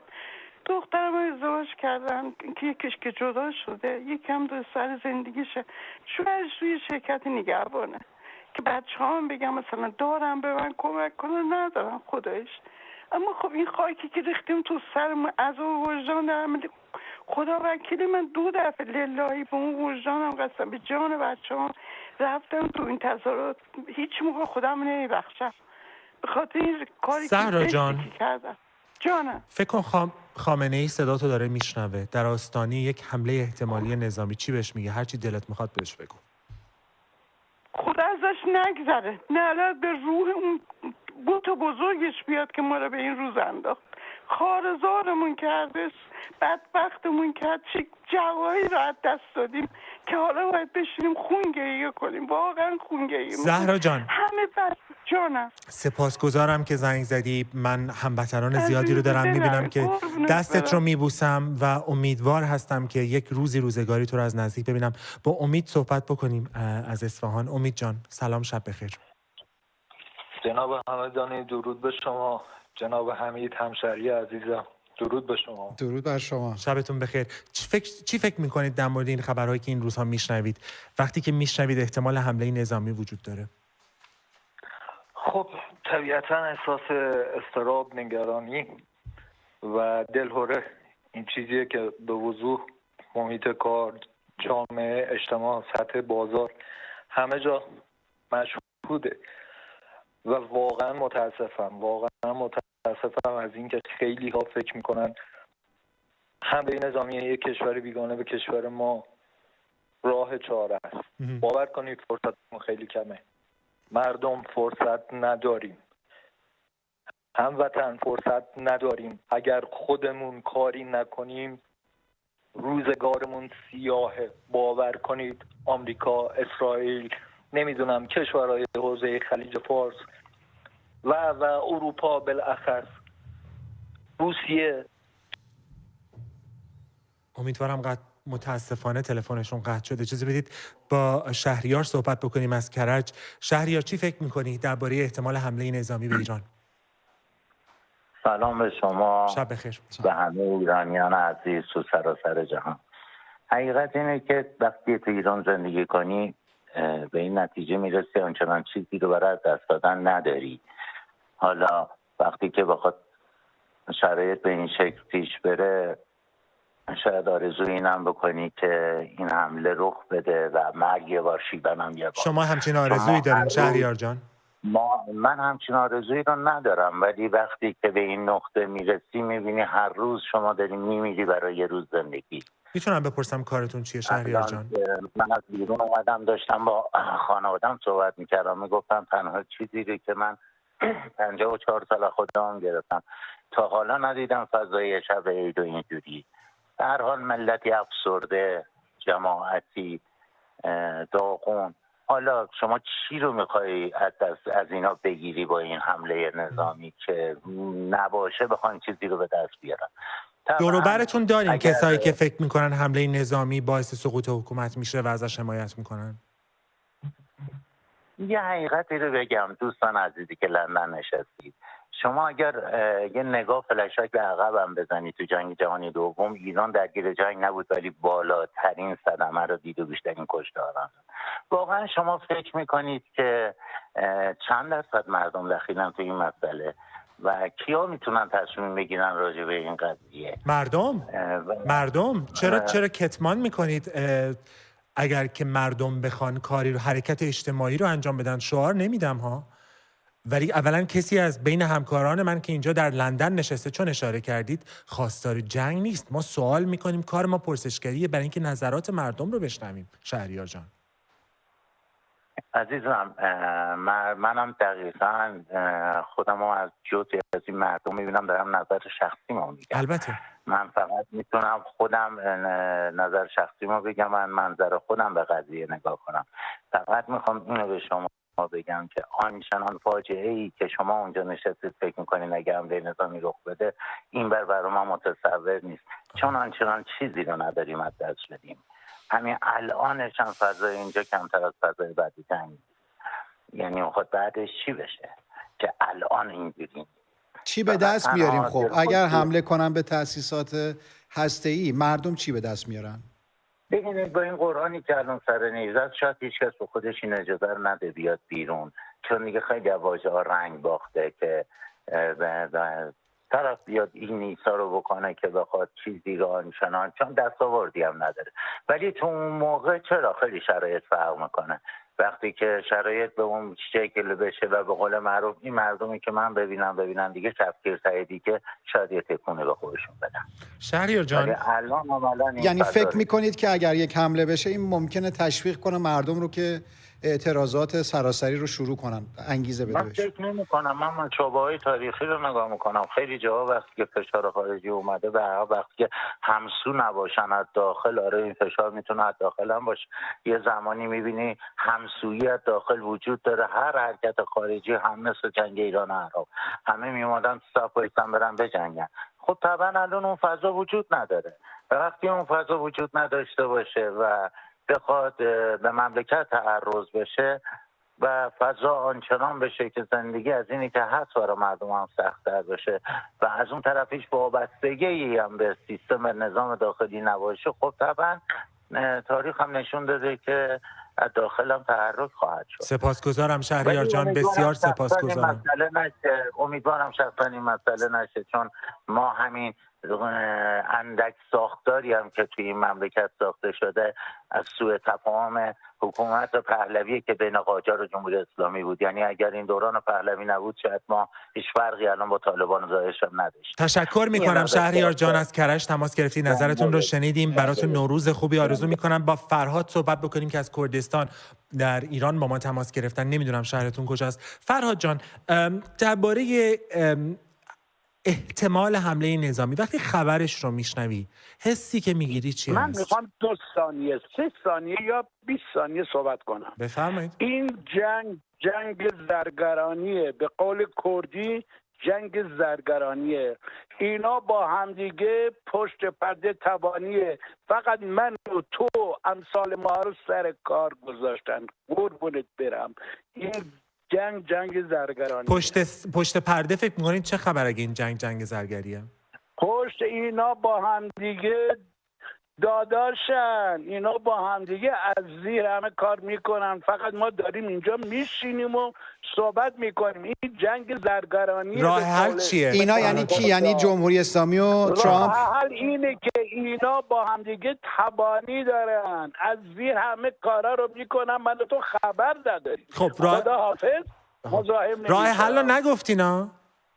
به نظرش راه حل اینه که به هیچ چیزی من باور نمی کنم. اینا جنگ زرگرانیه. من نفهمیدم فرهاد جان. این 85 میلیون ایرانی، بفرمایید. جنگ زرگریه دیگه. 85 میلیون ایرانی رو ول کن.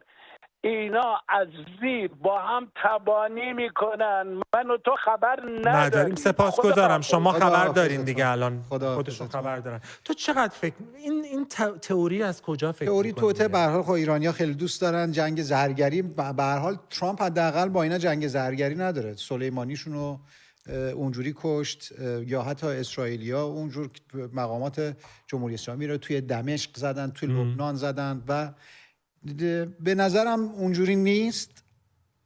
یه حدی این که به هر حال ما بعضی ایرانی‌ها حالا این توهم رو دارن که چه میدونم ترامپ و نتانیاهو میان برای مردم ایران همه کار میکنن که مردم رو به آزادی برسونن. اون نیست طبیعتاً، ولی اینم نیست که حالا اینا با اینا دستشون تو یک کاسه است و جنگ زرگری را انداختن. اینم درست نیست. نکته دو تا البته عباس عراقچی امروز گفته در یک گفتگوی مطبوعاتی که مذاکره غیر مستقیم ممکنه. همینطور مارکو روبیو وزیر خارجه آمریکا هفته پیش گفتش که جمهوری اسلامی آنطور که پشت پرده صحبت میکنه جلو صحبت نمیکنه. البته اینا رو باید گفت، ولی خب میبینید اونجوری نیستش که پشت پرده اتفاقای بیفته که مردم ندونن. ابوال از بلژیک با شما صحبت میکنم. علی جان سلام، خیلی خوشحالم که باهات صحبت میکنم. علی حمید خیلی خوشحالم که میبینمت و باهاتون صحبت میکنم. یکی دو نکته من سریع میخوام بگم، یه مقداری این فضا رو هم به یک جهت دیگه ببرم. بفهمید این سیاست هایی که دونالد ترامپ داره اجرا میکنه همون سیاست های اوباماست در خاورمیانه. در واقع هدف آمریکایی‌ها اینه که 2030 عربستان رو از اون شکلی که 20 سال پیش بوده کاملا در بیارن و بن سلمان قراره که یک عربستان دیگه‌ای در خاورمیانه به وجود بیاره. از 20 سال پیش عربستان همه بودجه‌های وال استریت جورنال، نیویورک تایمز، ایندیپندنت، تمام این سرمایه‌گذاری‌ها رو که در واشنگتن، انستیتوی واشنگتن کرده، اینا همه به خاطر این بوده که ایران که بعد از رفتن شاه به این بدبختی و فلاکت افتاده همینجوری نگرش دارن. هیچ حمله نظامی هم به ایران صورت نخواهد گرفت. اسرائیل هم به تنهایی قادر نیست. اگر اسرائیل دست به حمله علیه تأسیسات، حتی تأسیسات اتمی ایران بزنه، ما به یک مرحله میرسیم که در علوم سیاسی بهش میگن قانون بی‌نظمی. در قانون بی‌نظمی این جمهوری اسلامی که پیروز بازی خواهد شد، به لحاظ این که مردم رو، این قانون بی‌نظمی مردم رو کنار گذاشته، حمله نظامی خدمت به جمهوری اسلامی و اسرائیل هم همچین کاری رو نمیکنه. ترامپ هم اینقدر به مسائل شخصی خودش، به قول معروف گرفتار مسائل شخصی و روی روانی خودشه که اصلا این مسائل رو دنبال نمیکنه. تنها چیزی که مد نظر دونالد ترامپ هست اینه که در 2030 اسرائیل و عربستان به توافق برسن، نیروهای مسلح جمهوری اسلامی در خاورمیانه از بین رفتن و به قول معروف میخوان جمهوری اسلامی را اخته کنن که در 2030 عربستان صداشون قطع شد. به هر حال فکر کنم منظورشون رو رسوندن. از تهران بودن؟ از بلژیک بودن. طیف گوناگونی از نظرها رو ما شنیدیم. از اون خانم دستفروش که از تهران تماس گرفته بودن که اصلا یه حال هوای دیگه‌ای داشتن، تا شهریار در کرج، هموطنمون در کردستان، و اون همشهری ما از اصفهان، همشهری شما از اصفهان. دوباره دو تا خط از کرج اومد، من از ایران اومده. سوالم رو میخوای بگیرم دقیقاً برای اینکه سوال دارم بنویسم یادم نره. از کرج صحبت میکنم با کاهندیار. سلام بر شما. چی فکر میکنید در مورد آنچه که میشنوید در خبرها این روز درباره احتمال حمله نظامی به ایران؟ الو. سلام بر شما. سلام، خسته نباشید. تشکر، شبتون بخیر.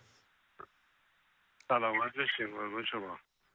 درود دارم خدمت عدو بزرگوار. درود بر شما. عرضم به خدمت سلامت باشین. عرضم به خدمتتون که اینایی که میگن جنگ، واقعیتش جنگ اصلا چیز خوبی نیست. چون ما همین الان حالت عادی روزی 4-5 ساعت برق نداریم. هیچ جنگی هم رخ نداده. چرا مثلا یه سری خواهان جنگن؟ ولی وقتی تو خبرها میشنوین کاهندیار، وقتی تو خبرها میشنوین که این احتمال وجود داره، حستون چی از خودتون در خانواده؟ واقعیتش ما یه جورایی جنگ رو لمس کردیم، میدونیم جنگ چه تبعاتی داره، ولی چیز خوبی برای ما نداره. ولی یه سم خب اگه بخوایم حکومتی عوض کنیم، چه بسا بهتره که مثلا حکومت با دست خودمون عوض شه، نه اینکه یه حمله نظامی بشه به مملکتمون، زیر ساختامون از دست بدیم. همین زیر ساختایی که 100 سال زمان برده درست شده به سادگی مثلا تو یه شب از دست بدیم. واقعیتش خیلی دردآوره. جمهوری اسلامی ضربه نمیخوره، ضربه رو ایران میخوره، ضربه رو ایرانی میخوره. اگه برنامه هسته‌ایش رو هدف قرار بدن چی؟ در مورد اون چی فکر میکنی؟ برای این برنامه هسته‌ای میلیون ها دلار، میلیاردها خرج روی دست مردم ایران گذاشته، نه برقی داره نه فایده‌ای. حرف از این هست که این تأسیسات ممکنه که مورد هدف قرار بگیره. در مورد اون چی فکر میکنید؟ اگه هسته‌ای باشه ما مشکل نداریم. اگه فقط هسته‌ای باشه ما دنبال جنگ نیستیم، ما دنبال نمیدونم این قلدربازی‌ها نیستیم. اگه هسته‌ای باشه مشکلی نداره، ولی واقعیتش من میدونم که به هسته‌ای نمیرسه کار ما. قطعاً زیرساخت‌های ما رو هدف قرار میدن و برای جمهوری اسلامی اهمیتی نداره از نظر ما. ممنونم کاهندیار از کرج با ما تماس گرفتین. شب عید خوبی براتون. نمیدونم چی بگم، فقط میدونم که یک هفته مونده به عید هم باید گفت. عید شما مبارک و امیدوارم با شما صحبت بکنم. تشکر بسیار از شما. برنامه خوبتون. سپاسگزارم که تماس گرفتین. جالب بود که میگفتن اول گفتن جنگ نه، بعد گفتن حمله به تأسیسات هسته ایران رو. جنگ نه برای اینکه آسیب نبینن و تأسیسات هسته‌ای رو فکر میکنن آسیبی نمیبینه، ولی خب به هر حال ببین ماجرا اینه که تأسیسات اتمی اگه بخوام حمله کنن، ما یک سری تأسیسات توی شهر اصفهان، تو تهران داریم، عراق داریم، نطنز داریم، فوردو نزدیک قم داریم و همه این تأسیسات به هر حال آسیب میزنه. اینجوری نیست که اگه حمله هم بشه آسیب نزنه. این حالا میشه بعداً راجبش صحبت کرد. اگر بخواد این به مراکز موشکی بشه که هیچ 12 تا شهر بزرگ ایران وارد ماجرا میشن، همون شهرهایی که اون موشک پرونی که به اسرائیل کردن در واقع از اونجا همه فیلم گرفتن، مثلا از شیراز و خرم‌آباد و نمیدونم کرمانشاه و اینا، همه اون شهرها مراکز موشکیه و اونا مورد هدف قرار بگیره خب خیلی وخیم‌تر میشه. زیر ساخت‌ها و نمیدونم پالایشگاه‌ها، پتروشیمی، من فکر می‌کنم مرحله بعد از اونه. اگر قرار بحث بر این بود که جمهوری اسلامی میخواد جواب بده به یک حمله اولیه، اون موقع اونها خطر که نه قطعاً اون موقع اونها رو هدف قرار میدن، پالایشگاه هایی که حالا بینش توی شهرها هستن که اون دیگه حالت جنگ کامله. ولی همین میخوام بگم که لزوماً یک جنگ محدود به حمله به تأسیسات اتمی هم همینو میخواستم ازت بپرسم، بدون هزینه برای مردم نخواهد. چقدر شباهت میبینی بین آنچه که در ایران، بین ایران و جمهوری اسلامی البته و کشورهای غربی به ویژه آمریکا داره اتفاق میفته با زمانی که صدام حسین به کویت تجاوز کرد و بعد غربی ها خواستن که ترک کنه، نکرد و منجر به جنگ خلیج فارس شد. جنگ اول شد. جنگ اول دقیقاً. چقدر فکر میکنی این اوضاع شبیه، چون بعد از اون جنگ بود و حمله محدودی که به عراق شد که بعد فشارهای بیشتری بر عراق و صدام حسین اومد، منطقه پرواز ممنوع، همه اون ماجراهایی که ما میدونیم چی بود. 12 سال ولی طول کشید تا در واقع صدام سقوط کنه. از اون موقعی که منطقه پرواز ممنوع این اتفاقات افتاد، من فکر نمی‌کنم شباهت اونجوری نمی‌بینم. بیشتر شبیه حمله در واقع اسرائیل به تأسیسات اتمی سوریه یا خود اوسیرا که عراق دهه 80 شبیه اونه، یک حمله که در واقع امکان دستیابی این حکومت‌ها به سلاح اتمی رو از بین ببره. فکر می‌کنی این اتفاق بیفته؟ من فکر کنم برنامه ترامپ و اسرائیلیا اینه. یعنی نه آیا این حمله قدرت خواهد داشت که این مراکز رو از بین ببره؟ اونطور که عراقچی مثلا گفته بود اینها زیرزمینی ان، نمیتونن این کارو بکنن. نه، عراقچی همونجا هم گفته بود حالا زیرزمینیه، به هر حال آمریکایی‌ها موشک‌هایی دارن و تسلیحاتی دارن که میتونن در چند مرحله بمبارون کنن یه جا و انجام بشه. ولی خود عراقچی هم بعد گفت ولی این دانش هسته‌ای در مغزهاست. خب یعنی که حالا نابود شه چند سال دیگه ممکنه ما این کار رو بکنیم. به هر حال جمهوری اسلامی هم این خطر رو احساس کرده که ممکنه برنامه اتمیش کامل از بین بره. سپاسگزارم. ولی دوباره باز خواهیم گشت و با شما گفتگو خواهیم کرد. تنفس و کمی خیال راحت. بریم پیش خانم محمودی، شیدا جان، شایان و وحید. من به ویژه طرفدار پرستو صادرات محمودی هم. من الان نمیدونم تشکر کنم یا پاشم برم اونجا. بچه‌ها منم غیرتی ام رو خانم محمودی. بچه‌ها اورژانس ایران یه آماری رو منتشر کرده قبل از چهارشنبه سوری، یعنی هنوز چهارشنبه سوری شروع نشده، که آمار خیلی خطرناکیه، به نظر من خیلی تکان دهنده بود. 268 نفر مصدوم شدن و 5 نفر تا این لحظه جان باختن و میگه که سوختگی، قطع عضو و آسیب چشمی جزو بیشترین جراحاتی بوده که به اورژانس مراجعه کردن و استان آذربایجان شرقی بالاترین مصدوم رو تا این لحظه داشته و خب این که هنوز شروع نشده یه ذره نگران کننده است که شروع بشه، مثلا با این اوضاع اگه اینجوری شروع بشه. البته هر سال همینه. الان کسایی که آسیب میبینن بیشتر تولید کننده هستن احتمالاً، یا یه کسایی هستن که دارن یه محصولیت چیزی دارن الان، یعنی هنوز هر سال همینه. قبل از یه هفته 2 هفته حتی بیشترم قبل از چهارشنبه سوری آمار مصدوما و کشته‌ها میاد که خیلی هم ناراحت کننده است. دقیقاً من خودم یادم ایران که بودم یه بار یه مغازه آرایشگاه سر کوچه ما بود که این آرایشگاه یهو ترکید. چی بود داستان؟ یه هفته قبل از اینا داشتن توی این آرایشگاه بمب و ترقه برای خودشون درست میکردن که ترکید و یکی دستشون یکی از بین رفت. خیلی اتفاقات بدی افتاد. حادثه است پیش میاد دیگه. یعنی شما الان از طرف بچه‌ها، من از طرف نسل زد بهتون میگم چی رو حال کنیم. ببین اصلا بحث فقط نسل زد نیست، اتفاقا الان بحث نسل وای و ایگرگ هم قرار بگیریم. که ما قبل از اینکه بیایم تو برنامه داشتیم میگفتیم که من از روزی که یادم میاد چهارشنبه سوری همین شکلیه. خب ولی چون من یادم نیست لشگرکشی میشد توی همون سمت کاخ سعادت آباد اونورا. اصلا اسمش روشه، چهارشنبه سوری. قراره یه جشنی باشه. ما قبلا اینو جشن میگرفتیم، هم پیش از انقلاب هم اوایل انقلاب وقتی گذشته بود.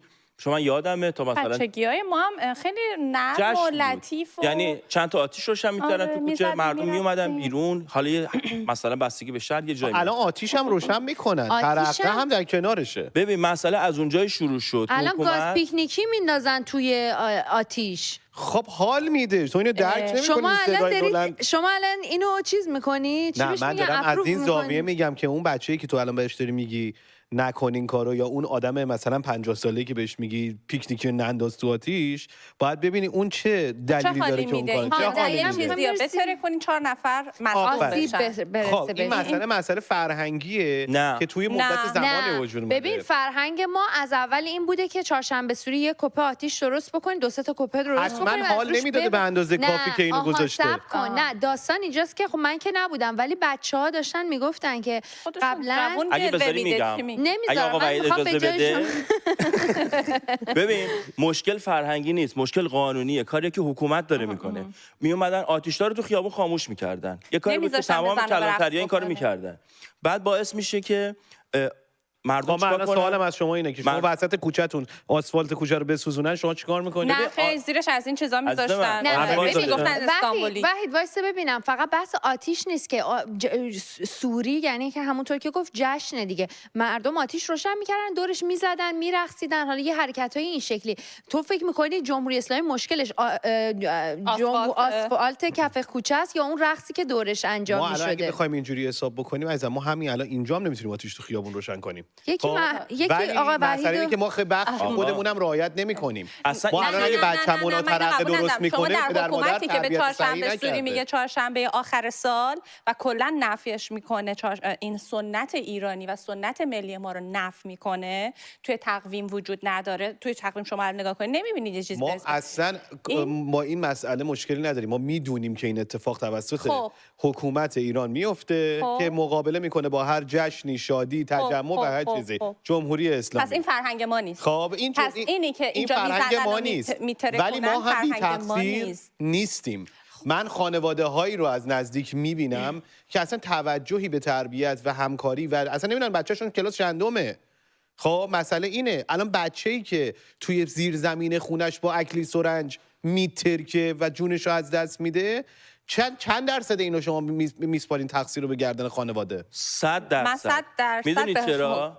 به خاطر اینکه اینجا آتیش تو خیابون روشن نمیکنن، چون همچین مراسمی ندارن. مراسم‌های آتیش بازیشون شما میتونی از جای استاندارد بری اون وسیله مناسب رو تهیه کنی، بدون بری یه جای مشخص از اون استفاده کنی، کسی هم جلو تو نمیگیره.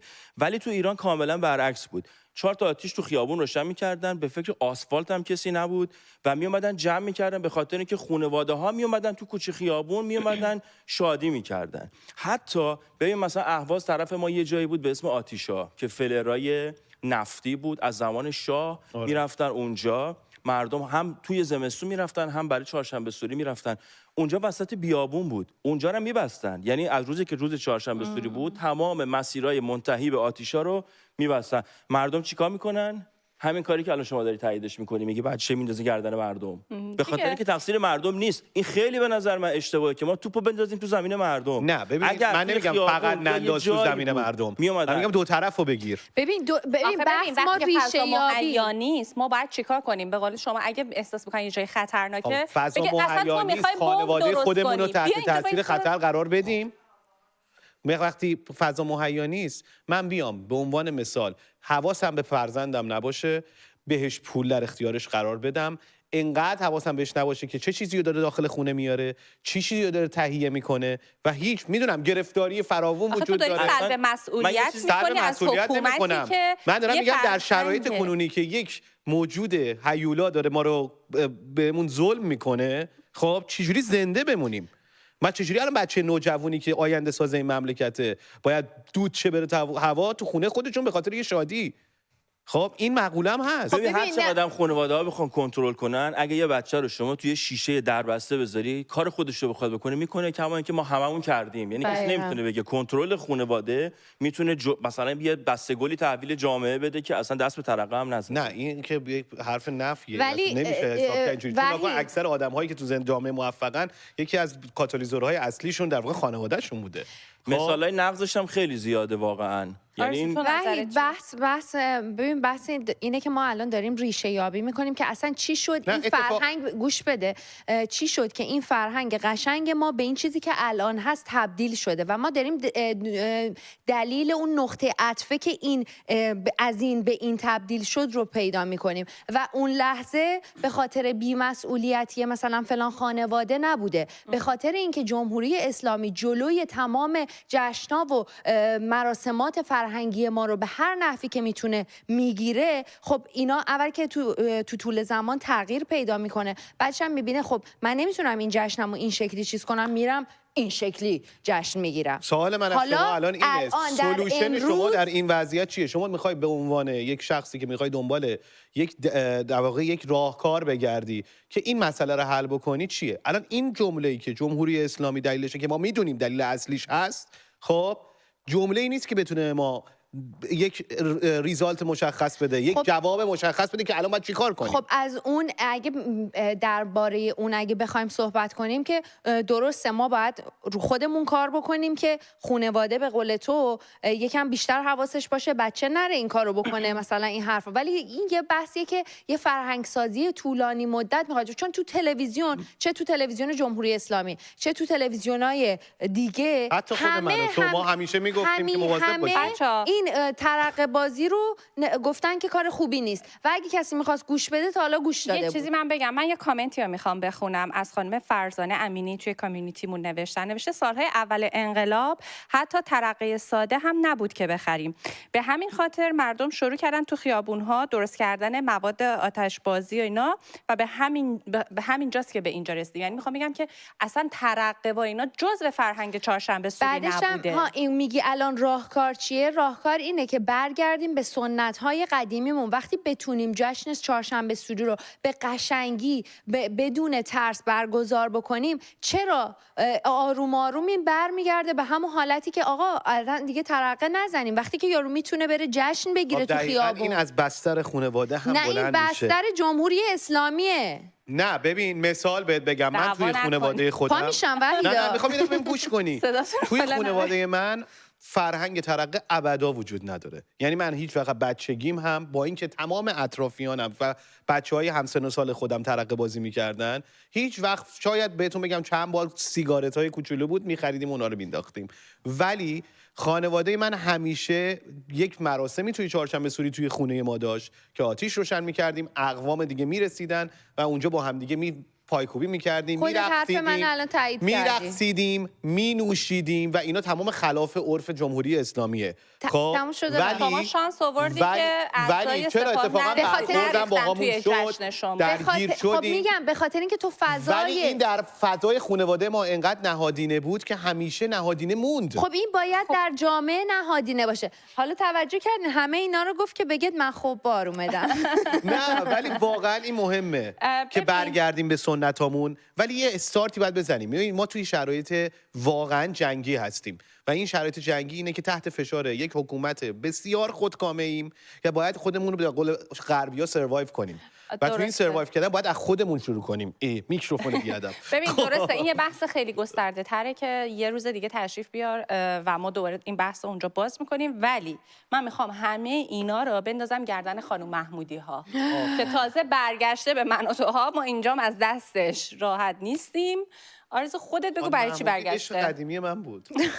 یه عکسم با هم داره. داستان اینجاست که خب ما الان یه کمپینی رو روی سوشال میدیا شروع کرده بودیم که اسمش جوین کن بود و خب من پیشنهاد دادم که در ادامه این کمپین من یه سری ویدیوهای کوتاه برای سوشال میدیا تهیه بکنم که خب این کمپینمون رو بیشتر به گوش افراد بیشتری بتونیم برسونیم و خب افراد بیشتری مطلع بشن از اینکه من و تو یک برگشته، دو چطور میتونن از ادامه مسیر من و تو حمایت بکنن و چیزای این شکلی که من حدودا یه سری از ویدیوهایی که خانم محمودی هم درش حضور داره تهیه کردم. حالا یکی از ویدیوهاش که دیروز واسه اولین بار رفت بالا رو میتونیم بریم ببینیم که ببینیم با حضور افتخاری من، با حضور افتخاری خانم شیدا.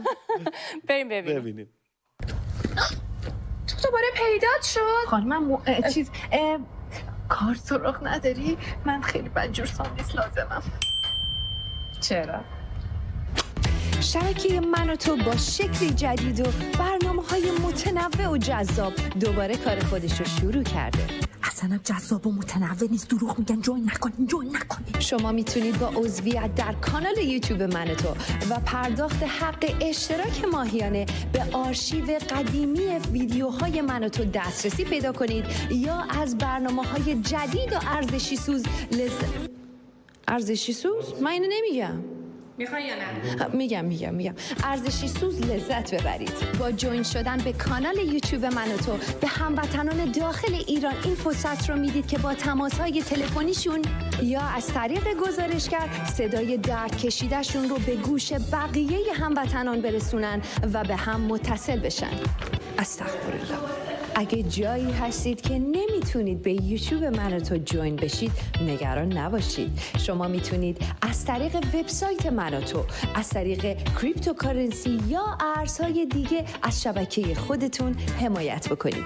و اما اگه اون رو هم واسهتون مقدور نیست، به سادگی میتونید به یوتیوب من و تو برید و از ویدیوهایی که برای دسترس عموم آزادن بازدید بکنید. خوب بود؟ آره بیا.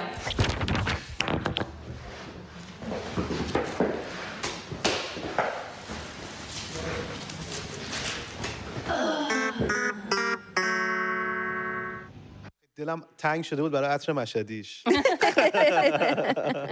ببین تمایلاتی داره وحید. اصلا نمیدونم، اصلا باید یه صحبتی بکنیم ببینیم این ریشش در کجاست.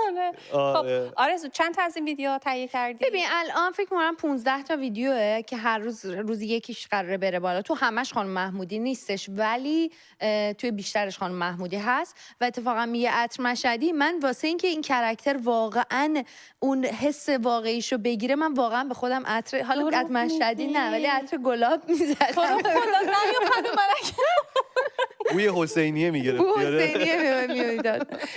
و اینکه حالا امیدوارم که مسلما خیلی دیده میشه چون مردم خیلی خانم محمودی دوست دارن. بیننده‌های عزیزم لطفاً به اشتراکش بذارید که آدم‌های بیشتری متوجه بشن که راه‌های حمایت از شبکه من و تو چجوریه. بچه‌ها حالا از حمایت شبکه من تو بگذریم بریم سر بخش حمایت کنیم خودمون. من میخوام از یه پیج خیلی خیلی قشنگ که خودم خیلی زیورالاتشون رو دوست دارم، دستات حساس هستن حمایت کنیم. صفحه میناز که به گیلکی یعنی مینای من و خانم مینا خرازی صاحب این صفحه هستن. ایشون با الهام گرفتن از ایران باستان کارهاشون رو تهیه میکنن. گوشواره دارن، سنجاق سینه دارن، گردنبند دارن. خیلی زیباست و سرو ایرانی رو دارن. من خیلی گوشواره هایی دیدم خوبی هم توش کار شده. میدونید چرا؟ به خاطر اینکه مینای عزیز معماری خوندن، به هنر خیلی علاقه دارن و سعی کردن که تمام این تجربیاتشون رو در حیطه حالا معماری و هنر و اینا توی کارهاشون، کار دستسازشون به اجرا در بیارن. گوشواره هاشون نقطه من خیلی ایشون مثلا شهبانو فرح پهلوی هستن. بله. شیر خورشید رو درست کردن. ارسال به خارج از کشور ندارن؟ بله هم نمایشگاه تا به این لحظه نمایشگاه در دبی داشتن، توی اروپا داشتن و توی این 1 سالی که صفحهشون رو راه اندازی کردن در اینستاگرام خیلی مورد حمایت قرار گرفتن، یعنی مورد استقبال قرار گرفتن. خلاصه که زیورات خیلی زیباییه. اگر که دوست دارین یه چیز خیلی مخصوصا به نظر من برای اونایی که خارج از ایران هستن، یه تیکه از ایران که هم خاص باشه هم زیبا باشه بخوایم بندازیم بریم بیرون، یه گزینه خیلی مناسبیه. صفحه‌شون هم که دیدیم به جای برندهای خارجی میشه از برندهای داخلی استفاده کرد. ببین چقدر اصلا اینقدر المانای ایرانی و ملی توش بود، چقدر قشنگه واقعا. گوشواره تو چیه الان؟ من گوشواره دارم. داری. اونو شما بذار کنار، یه دونه از اونها بخوام. باشه الان بهشون مسیج میدم یه ست برام بفرست. انتخاب کن چیزای قشنگ. برای خانم محمودی نمیخوای بخری؟ برای خانم محمودی فقط از این گردنبندایی که توش دعا هست میذارم. ونیکاتیش. خب بچه‌ها مرسی. این یه بخش ما تموم شد. ما یه بخش دیگه داریم که سعید محمدی عزیز مهمونمونه. قرار موزیک ویدیو جدیدش رو ببینیم. حتما بخش بعدی ما رو هم تماشا کنیم، ولی الان میریم پیش فرشاد و آناهیتای عزیز و بقیه اخبار.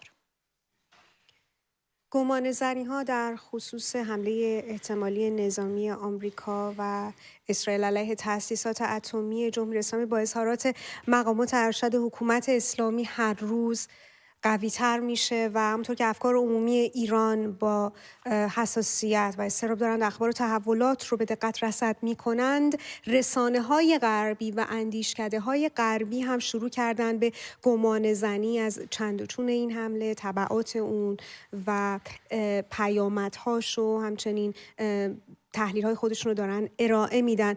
در این میان یک مقاله که انسیتو واشنگتن برای سیاست خاور نزدیک منتشر کرده بود، توجه‌های زیادی رو به خودش جلب کرده بود. در این مقاله اشاره میشه به این که برنامه اتمی جمهوری اسلامی یکی از مهمترین چالش‌های سیاست خارجی دولت ترامپ و تاکید شده در مقاله به ابراز تمایل دونالد ترامپ به راه حل دیپلماتیک برای بحران هسته‌ای جمهوری اسلامی که در کنار این مسئله همینطور گفته شده که بسیاری از مقامات اسرائیلی معتقدند که ضعف کنونی جمهوری اسلامی در واقع فرصت منحصر به فردی رو ایجاد کرده برای نابودی یا حداقل به عقب راندن برنامه اتمی جمهوری اسلامی از طریق یک حمله نظامی. اگر دستیابی به یک توافق با مذاکره در واقع دشوار باشه، سیاستگزاران میبایستی که مزایا و معایب اقدام نظامی رو بررسی بکنن و به چند تا سوال هم در این میان عذرخواهی میکنم پاسخ بدن، از جمله اینکه یک حمله تعریف چه هست، چالش‌هاش چه هست و جمهوری اسلامی چطور ممکن هست به چنین حمله‌ای پاسخ بده. نویسنده این یادداشت توضیح داده که یک حمله پیشگیرانه احتمالاً یک اقدام منحصر به فرد یا یک باره نخواهد بود، بلکه آغازگر یک کمپین طولانی مدت که شامل حملات نظامی هست، اقدامات مخفی و همینطور سایر عناصر قدرت ملی اصطلاحی بود که به کار برده شده در مقاله و می‌نویسه که چنین کمپینی میتونه یا زمینه ساز نظم باثبات‌تری برای منطقه باشه و یا مرحله‌ای جدید و خطرناک رو در یکی از پرتنش‌ترین درگیری‌های اون رقم بزنه. عموماً این باور وجود داره که مطالبی که اندیشکده‌های خاص مثل همین اندیشکده انسیتو واشنگتن برای سیاست خاور نزدیک منتشر می‌کنن غیر مستقیم حالا یا مستقیم تأثیر می‌ذاره در سیاست‌هایی که دولت ایالات متحده در پیش می‌گیره. این مقاله از اون جهت هم قابل توجه هست که ما بررسی بکنیم ببینیم نویسندش که هست آقای مایکل ایزنستات که ایشون مدیر برنامه مطالعات امنیتی و نظامی در انستیتو واشنگتن برای سیاست خاور نزدیک هستند و پیش از اینکه ملحق بشن به این اندیشکده در سال 1989 به عنوان تحلیلگر نظامی با دولت ایالات متحده کار می‌کرده. کارشناس امور خلیج فارس هستند، مسائل امنیتی جهان عرب و اسرائیل، در مورد عراق خیلی کار کردم، در مورد تهاجم آمریکا به عراق هم همینطور خیلی فعال بوده و آثار بسیاری هم در زمینه جنگ‌های متعارف و نامنظم و همینطور گسترش سلاح‌های هسته‌ای در خاورمیانه منتشر کرده. برای اینکه ما بیشتر این فضا رو و مشخصاً این مقاله رو بشکافیم دعوت کردیم که آقای بهزاد مهرانی تحلیلگر همراه ما بشن تا از ایشون در واقع بپرسیم که این گمان زنی در هر صورت وقتی که در واقع اسرائیلی ها دارند میگند که جمهوری اسلامی در موضع ضعف قرار گرفته و یک فرصت منحصر به فرد فراهم شده، ما این موضوع رو در واقع از یک سو ما این رو داریم، اما از سمت دیگه ما رهبر جمهوری اسلامی رو داریم که همین دیروز در آخرین اظهار نظر خودش گفته بوده که با اشاره کرده بود به از بین رفتن افرادی مثل حسن نصرالله، هنیه، صفی‌الدین سنوار و سیف که جمهوری اسلامی اتفاقا در خیلی از مسائل هم قوی تر شده و اینکه بررسی بکنیم ببینیم واقعیت چطور هست و آیا اینکه می شود تصویری رو از عواقب این حمله داشت. اگر دوستان به من بگن مهمان برنامه متاسفانه باهاشون یک درنگ کوتاهی خواهیم داشت و بعد از اون مهمان برنامه همراه ما میشن و این موضوع رو بیشتر باهاتون بررسی میکنیم.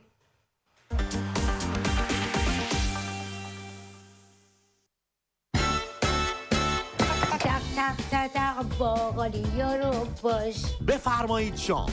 واقعا اومد. از همینه. بکنم مثلا نمره 2 رو احساس کردم نگاهش به طرف منه. نمره 4 میدم. غذای اصلی خیلی بدمزه بودش. واقعا بد نیست. 6 دیدم. میخواستم خودم برنده بشم. این کفگیرشون خیلی بد. من مو پیدا کردم تو این که همتون به نگاه کنید. تنهایی داری درست می‌کنی همه چی رو؟ سوالو گوش بده. دلاشین شروع کنین قهر دادن. الان اینجا جاش نیست دیگه، بسته. سوال نبود، یه بحثی رو پیش کشید. دیدم اون گوشه تختش دستمال توالت افتاده اونجا. چندشاور بود واقعا. تو رو خدا نکن این کارو. این خواسته نبود خانم، چه خواسته؟ ببین با تو حال ندارم منم آدم نظرم. روزه صغرا کبرا خون. بیا. ببین تو قصدش اینه که بیاد ببره. وایب شبو خراب کرد به نظر. آخه رو چه حساب اسمشو میذاری کثیف؟ من گیج شدم، نمیدونم چیکار کنم.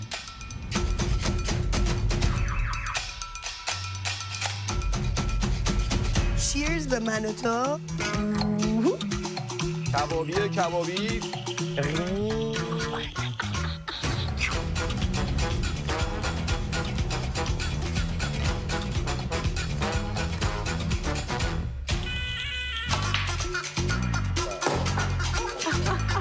مهدی فکر میکنم امشب ما رو ببره مکدونالد. دغرول به دادم برسه.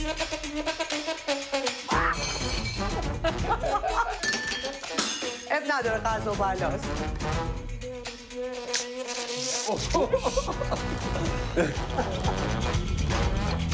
بفرمایید شام من و تو. برنده مسابقه بفرمایید شام ما. نمیشه همه ببرن.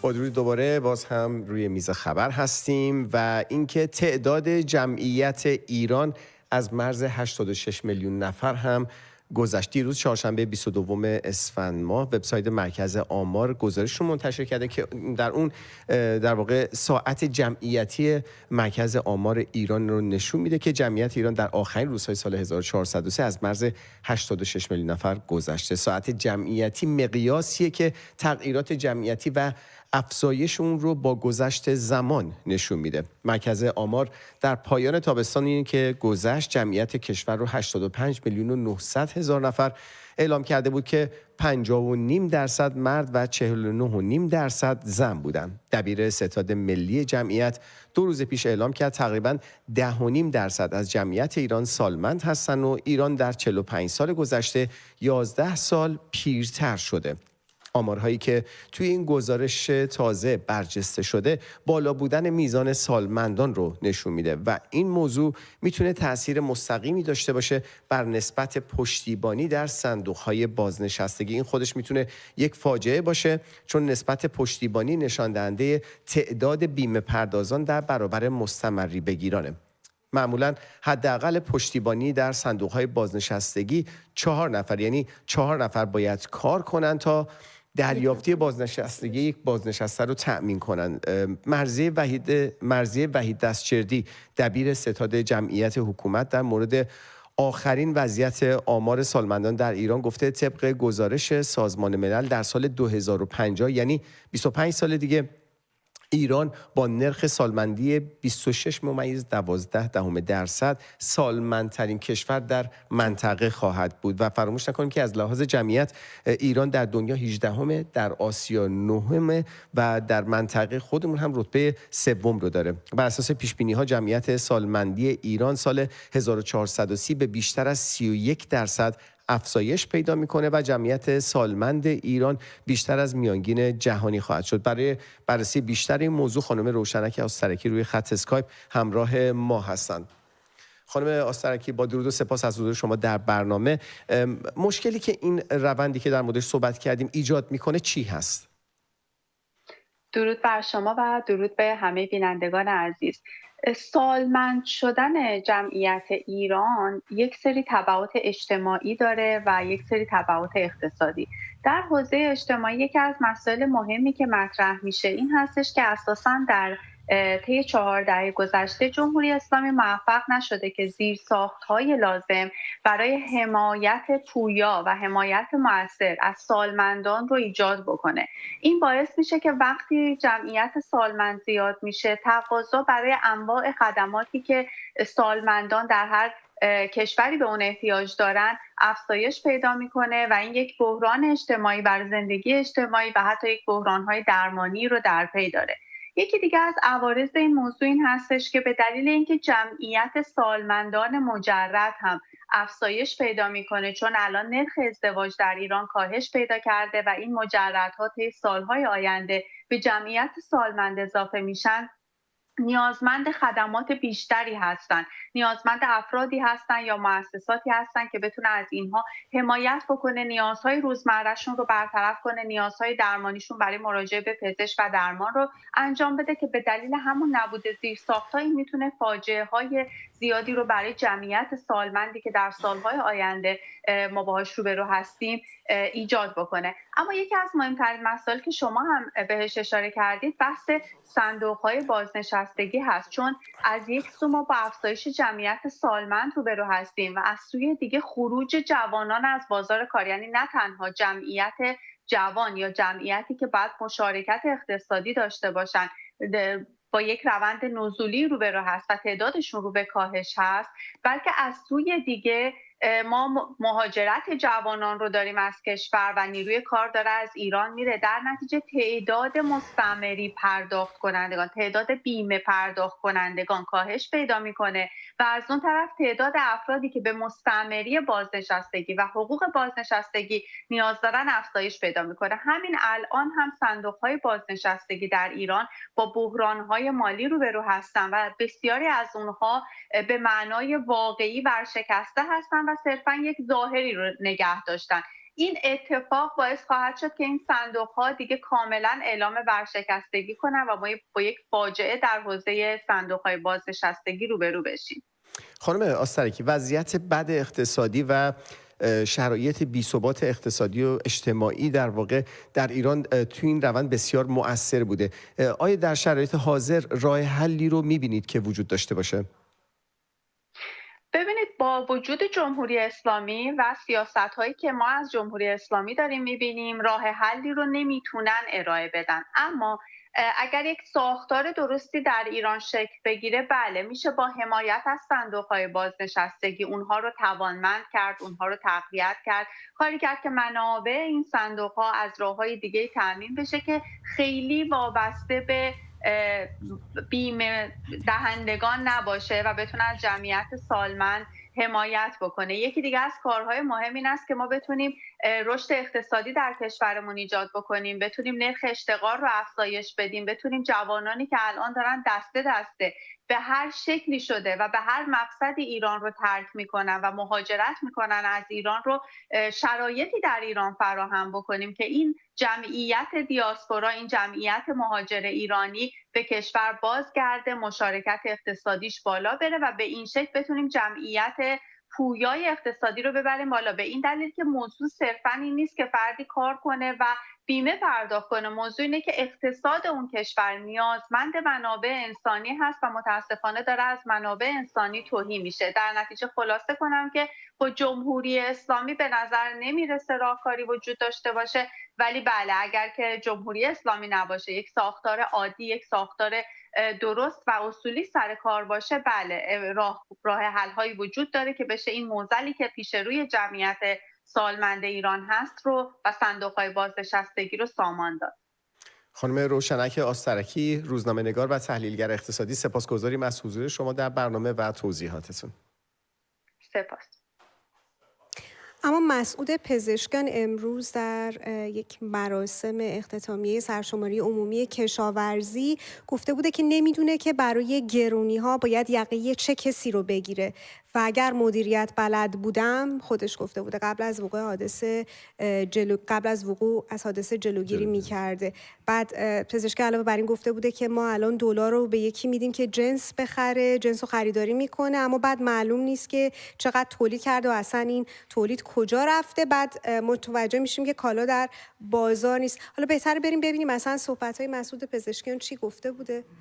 به عنوان مدیر بدونم کانون‌هایی که فرض کنید اون مواد غذایی رو فرض چه میدونم ماکارونی رو، روغن رو دارن تولید میکنن، چقدر نیاز جامعه هم چقدر، حالا این چقدر تولید میکنه، بعد میدونم چقدر باید ماده اولیه داشته باشم، بعد قیمتش هم چجوریه، بعد تو بازار اگه مشکل شد میدونم یخه کی رو بگیرم. الان من نمیدونم یخه کی رو باید بگیرم، این گرونیه.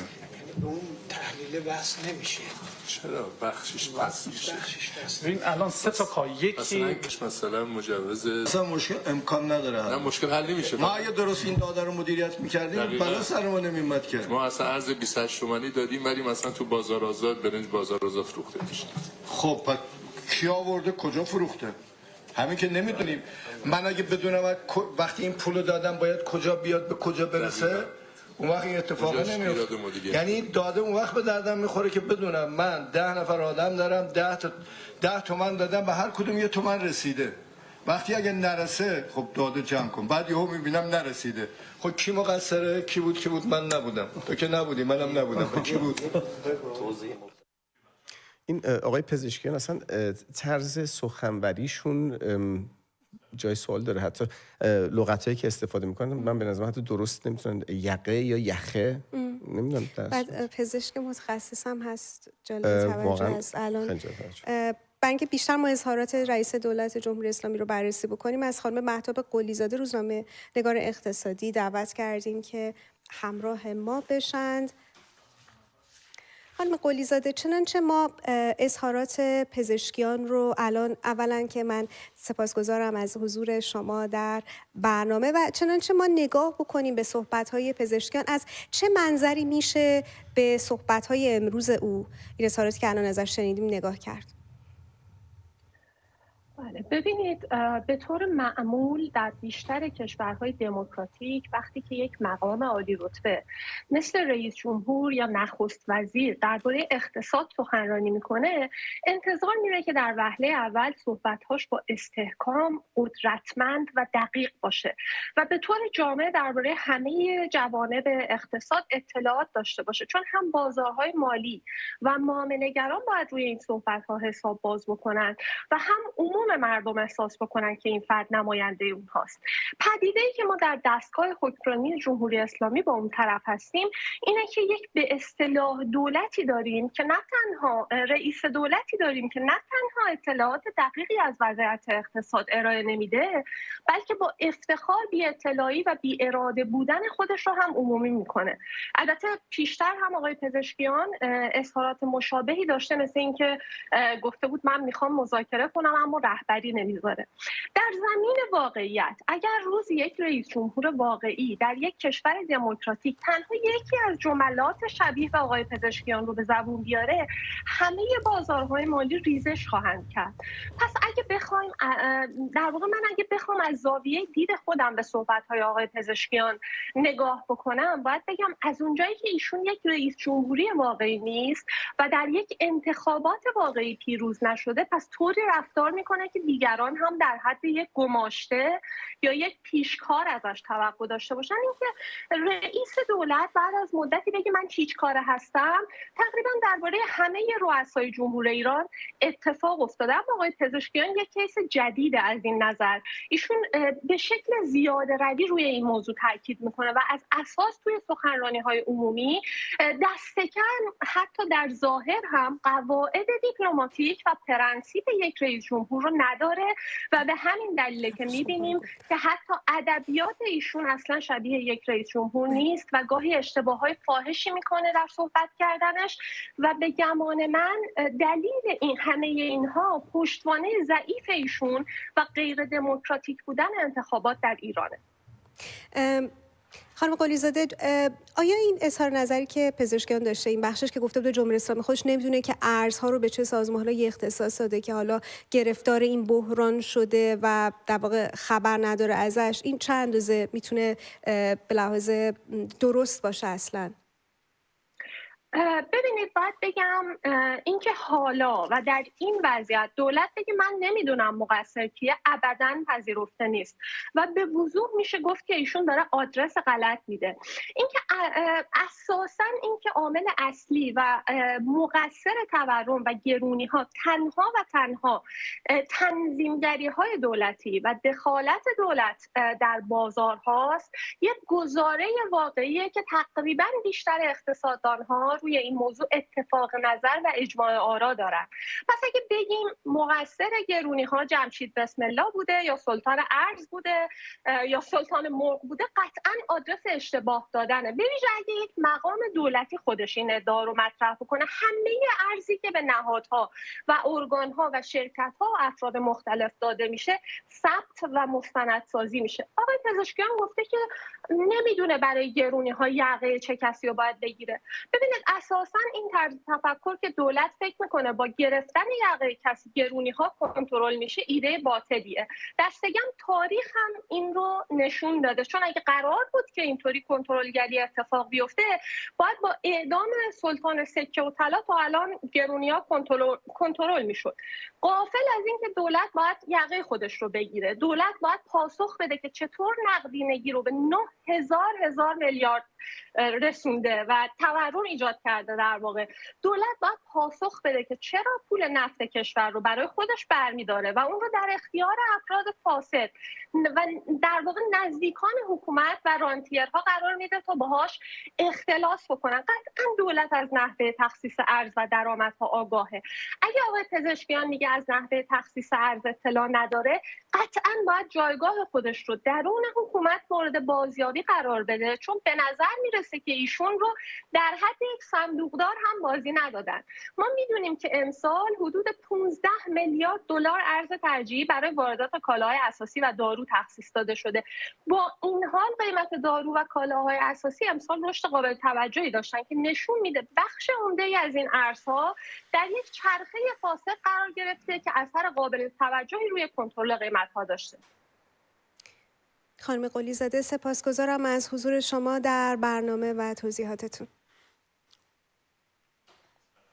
هیچ چیزی هم به اصطلاح گردن نمیگیرن از زمانی که میخوان مردم رو تهییج کنن که بیان رأی بدن. بله. که مشروعیت برای خودشون کسب بکنن در عرصه بین‌الملل، همه کار رو میتونن خیلی سریع انجام بدن. الان حلال مشکلات بود در اون زمان، میخواست مشکل همه مردم رو حل کنه و ظاهرا در بیسیک، یعنی در ابتدایی ترین اصول مدیریت رو خودش اعلام میکنه که من مدیریت بلد نیستم واقعا.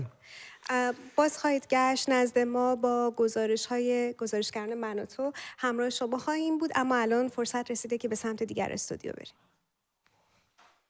بله بچه‌ها دیگه نزدیکای عید و تمام هنرمندا دارن آهنگای شادشون رو وارد بازار میکنن. ما چند هفته پیش لیلا فروهر عزیز داشتیم با آهنگ جدیدشون. امروز سعید محمدی رو داریم، خواننده مورد علاقه منن. آره امروز موزیک ویدیو جدیدشون روی کانال یوتیوبیشون منتشر شده. ما هم اول بریم یه قسمت کوتاهی از اون موزیک ویدیو رو ببینیم، بعد با خود سعید عزیز برمیگردیم. بسیار عالی. عاشق دیوونه یا عاشق خلوچل، فرشم مست میگرده تو کوچه پل. آره دلتنگ همچین عشقیم به خدا، که شش ابرو بخونم یه صدا. اگه لب کنم و باستم کنم، میذاری بچشم اصله تو گیر و باگیره این زندگی. خودمو جا کنم تو دلت عزیز، خودمو جا کنم تو دلت. شاتو تری از سم سری با لبای توت فرنگی، یکی دونه فدایی داری بایی که تو چقدر قشنگی. شاتو تری از سم سری با لبای توت فرنگی، یکی دونه فدایی داری بایی که تو چقدر قشنگی.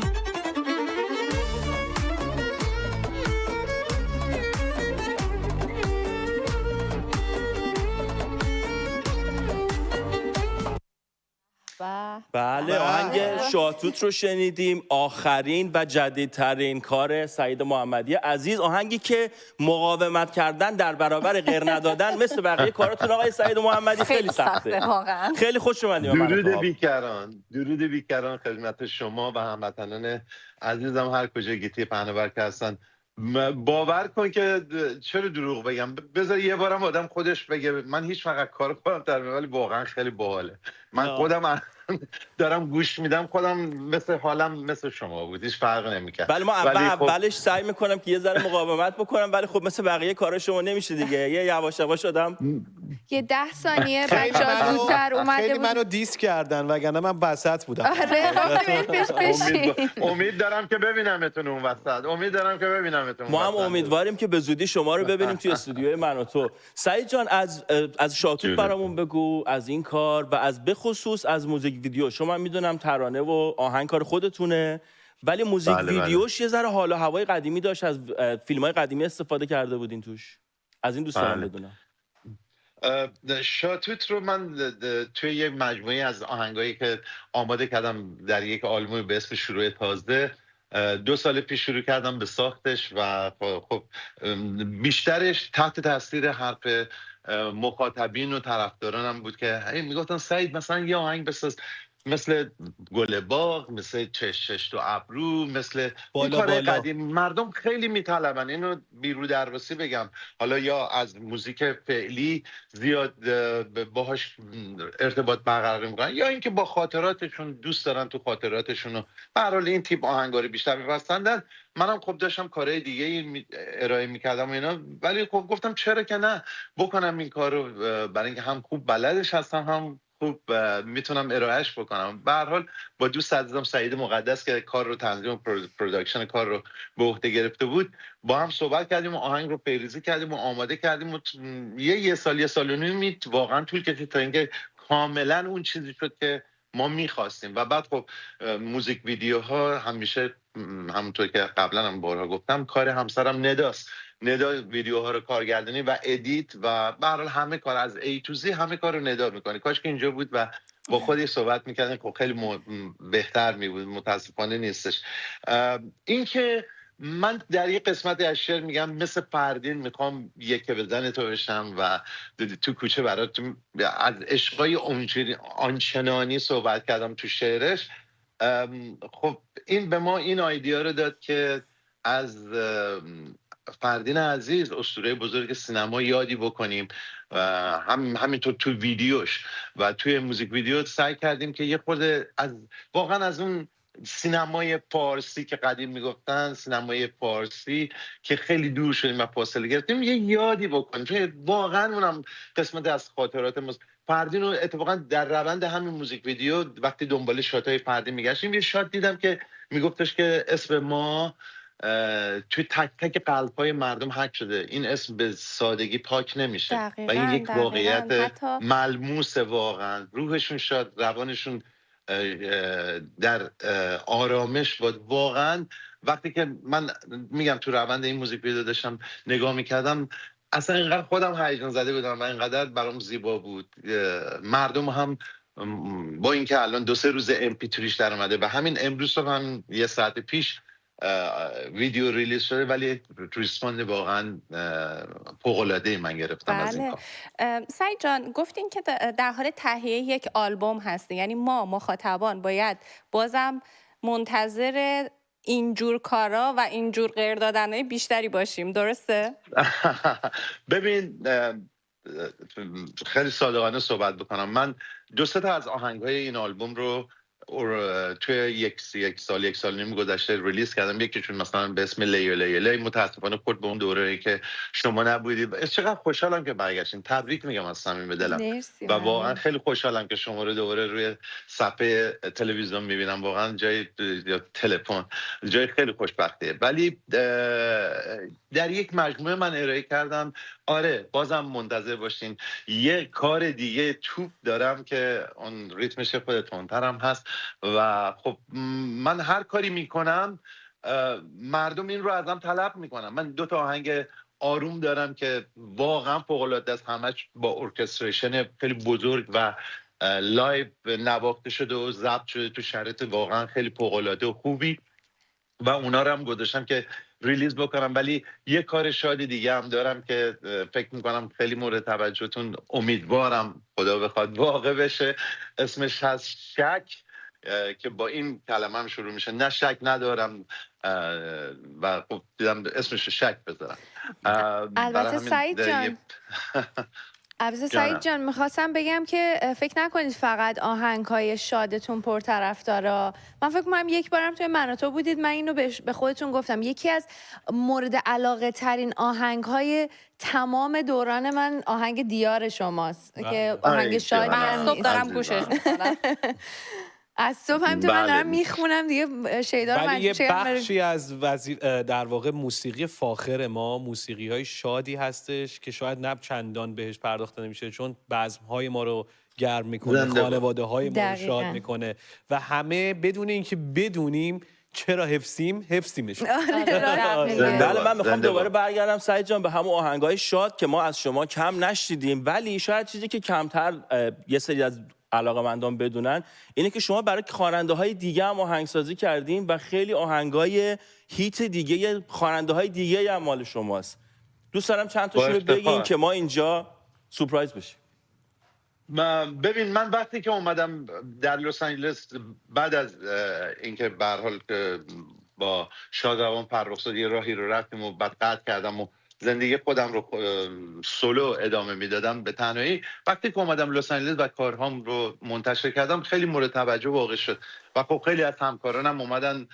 من میتونم از اولینشون که همیشه هم سپاسگزارش هستم نام ببرم، خانم لیلا فروهر بود که اومد و گفت آهنگ جدید و من 2-3 تا آهنگ آماده کردم، آهنگای شاد آنچنانی رو بزنه به تو فلان اینا که تو همون مدلی که موقع میخوند دل یادتونه دیگه. من تو همون آهنگ بزرگ شدیم. من موامو کوتاه کردم اون مدلی. این از همون آهنگاست که هممون الان تا ته میتونیم بخونیم. مطمئنم. بعد لیلا گفتش که خب کار جدید چی داری و اینا.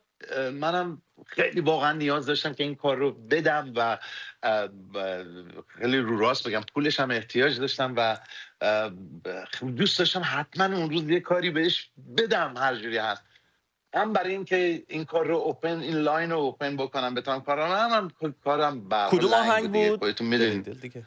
الان بهتون میگم. بعد من آهنگاری که خواستم بدم آماده کردم دادم، لیلا بعدش نشست فکر کرد گفت برای خودت چی ساختی؟ اونو برام پلی کن. من یه دونه آهنگ اون موقع راجع به ایران خیلی بیشتر میخوندیم و میساختم و اینا.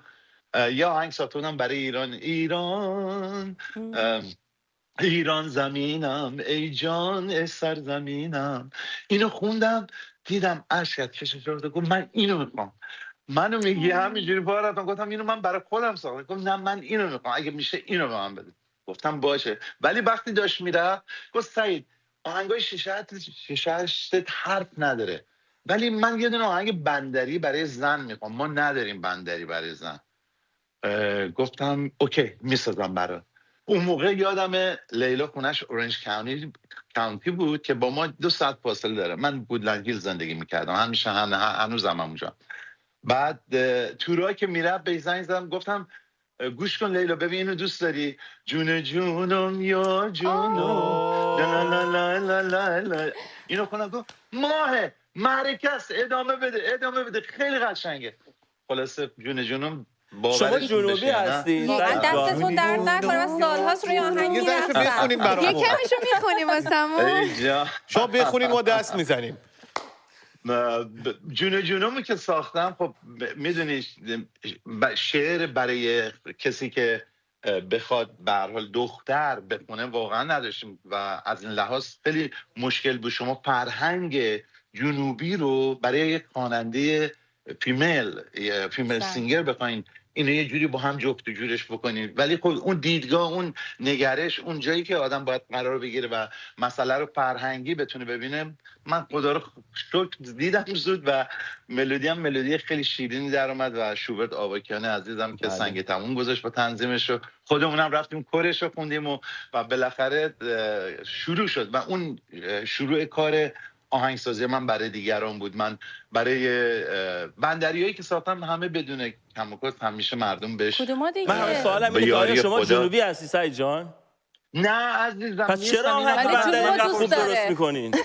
آخه خیلی سخته، نمیشه تا تو دی ان ای تون نباشه، خیلی کار سختیه. نه بذار برات بگم، خواهر من یک خواهر بزرگتر دارم، مولود جان، که اون با پسر خاله‌مون ازدواج کرد که ایشون بچه اهواز بود، اصلا در اهواز زندگی میکرد و من اون موقع خیلی کوچیک بودم، کودک بودم، میرفتم خونه اینا یه ماه 15 روز 20 روز میموندم و با این بچهای اهوازی دوست شده بودم. پا به رهنه میرفتم فوتبال بازی میکردم روی آسفالت داغ و با اینا میپلکیدم و به قول خودمون آسفالتایی که تو آتیش چهارشنبه سوری هم آب نمیشن. عالی بود دقیقاً. و خب اونا خیلی باعث شد که اون فرهنگ رو خیلی خوب جذب بکنم. مضافاً بر این که بعد در اردوهای رامسر هم من خیلی با دوستان خوزستان خیلی جوره هستم، با بچهای خوزستان خیلی حال می‌کنم. خب حالا من یه سوال این خاصیت بچهای جنوب و اهواز به خصوص که وقتی شما اونجا باشین اینجوری تاثیر میذاره تا سالهای سال میتونین آهنگای هیت این مدلی درست کنین. دست شما درد نکنه از وجود و حضورتون، کلا هم شما اینجا هم مردم عزیز جنوب کشور. حالا من این سوال دارم، شما بیشتر دوست دارین که واسه خودتون آهنگ بسازید یا واسه دیگران؟ یعنی اگه قرار باشه فقط یکیشو ادامه بدید کدوم انتخاب میکنین؟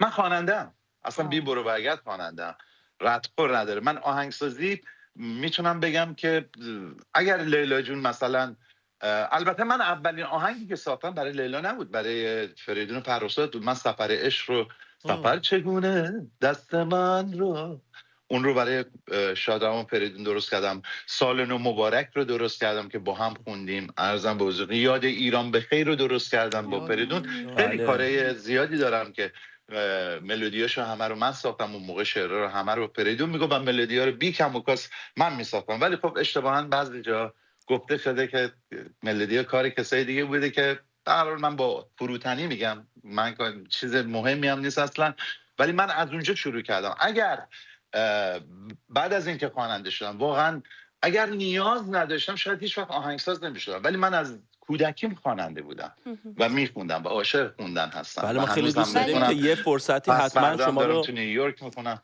بله ما دوست داریم حتما یه فرصتی شما رو دعوت کنیم در رابطه با خاطراتتون از همکاری با فریدون فرخزاد عزیز زنده یاد.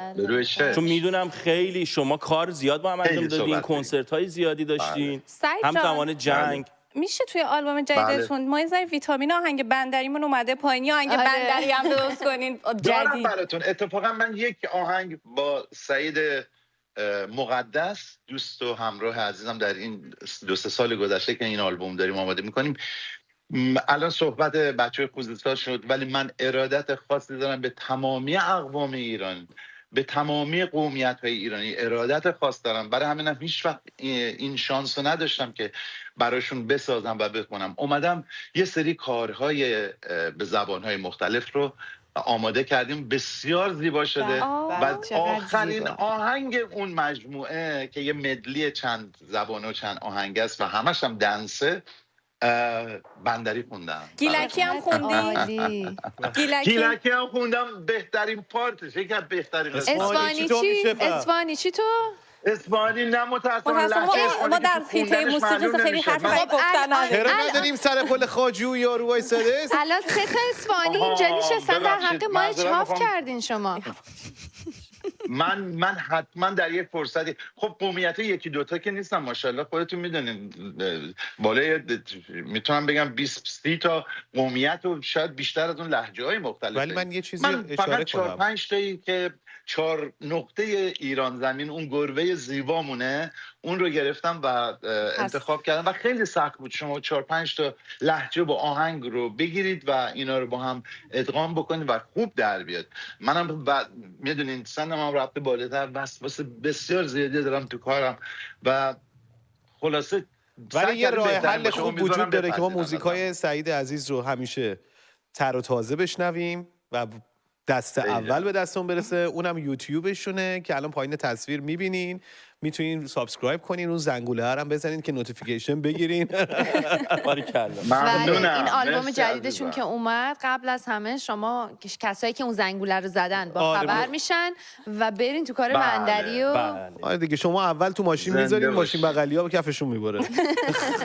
سعید جون شب عید برنامه نوروزی چطور؟ شما کنسرتی دارین، اجرای زنده‌ای؟ من اتفاقا چه سوال به جا خوبی. من پس فردا شب در نیوجرسی برای انجمن ایرانیان میخونم، اونجا اکثرا وکلا و پزشکان هستن و 22 در ویکتوریا هستم، ویکتوریای ونکوور. اتفاقا چند وقت پیش ونکوور کنسرت داشتم.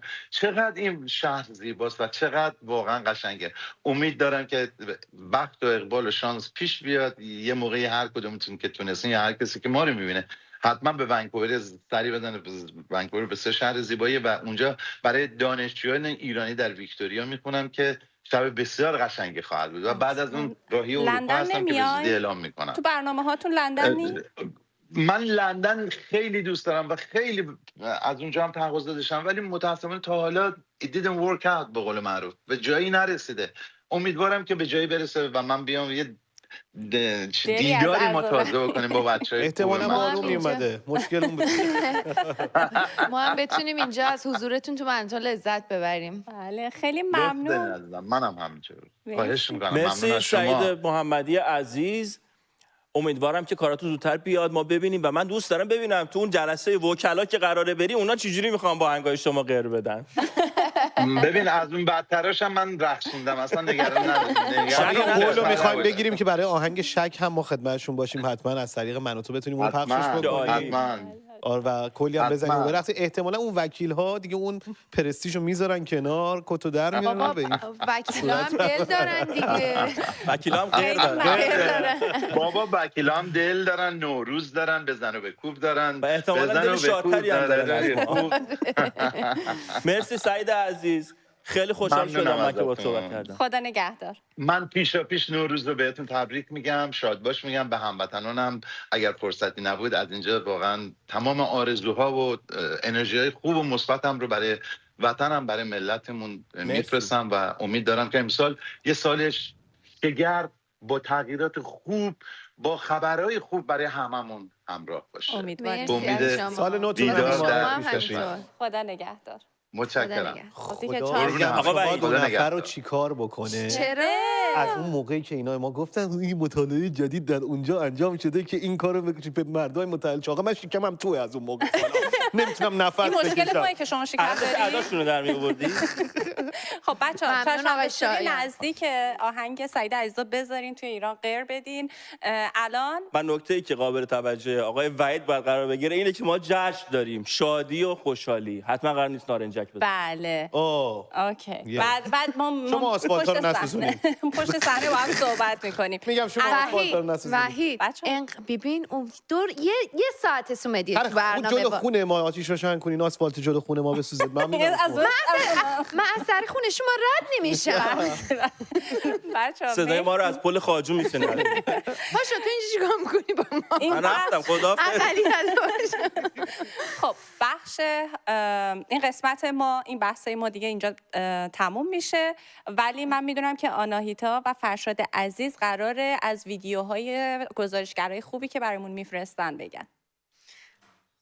کاملا درسته. الان فرصت رسیده به ویدیوهایی که برای گزارشگر شهروندان میفرستن که فرشاد امروز موفق شده چند تاشون رو برای ما تهیه و آماده بکنه. من میخواستم قبل از اینکه شروع کنیم میخواستم بگم که امشب اصفهانی ها قرق کردن ها به من و تو رو. 2 تا اصفهانی مردانیم، شما نفر سوم و آقای محمدی هم که چقدر زیبا که تمام آهنگا رو از آقای سعید محمدی ایشون از و از گیلان هم گفتن حتی بله گیلان که اصلا موسیقیش که عالی هست. نه آقای وحید هم نگران شکمش نباشه چون اونقدر هم که فکر میکردن مشخص نبودن، میگن از نزدیک مشخص. بله بریم سراغ ویدیوهای شما شهروند خبرنگاران خوب من و تو. اولین گزارش امشب ما ویدیوهایی هستش که البته صرفا برای ما ارسال نشده ولی به خاطر اهمیتش ما اون رو پخش میکنیم. عده زیادی از متقاضیان مسکن ملی قزوین امروز در اعتراض به افزایش آورده از 440 به 900 میلیون تومان مقابل اداره راه و شهرسازی این شهر تجمع کردند. معترضان خواستار رسیدگی مسئولان به اعتراضات و خواسته هاشون و تحویل فوری مسکن‌های ملیشون هستن. نکته‌ای که در آخرین ویدیو جلب توجه می‌کنه این هستش که معترضان وارد در واقع اداره راه و شهرسازی میشن و می‌بینید که اونجا نیروهای انتظامی سعی می‌کنن جلوشون رو بگیرند.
تابستون سال گذشته شهردار مشهد در مراسم افتتاح مسیری به بلوار ترچی گفته بود که امروز یک روز خوبه. فقط داشتن یک خیابون 300 متری رو افتتاح می‌کردن و گفتن روز خوبه.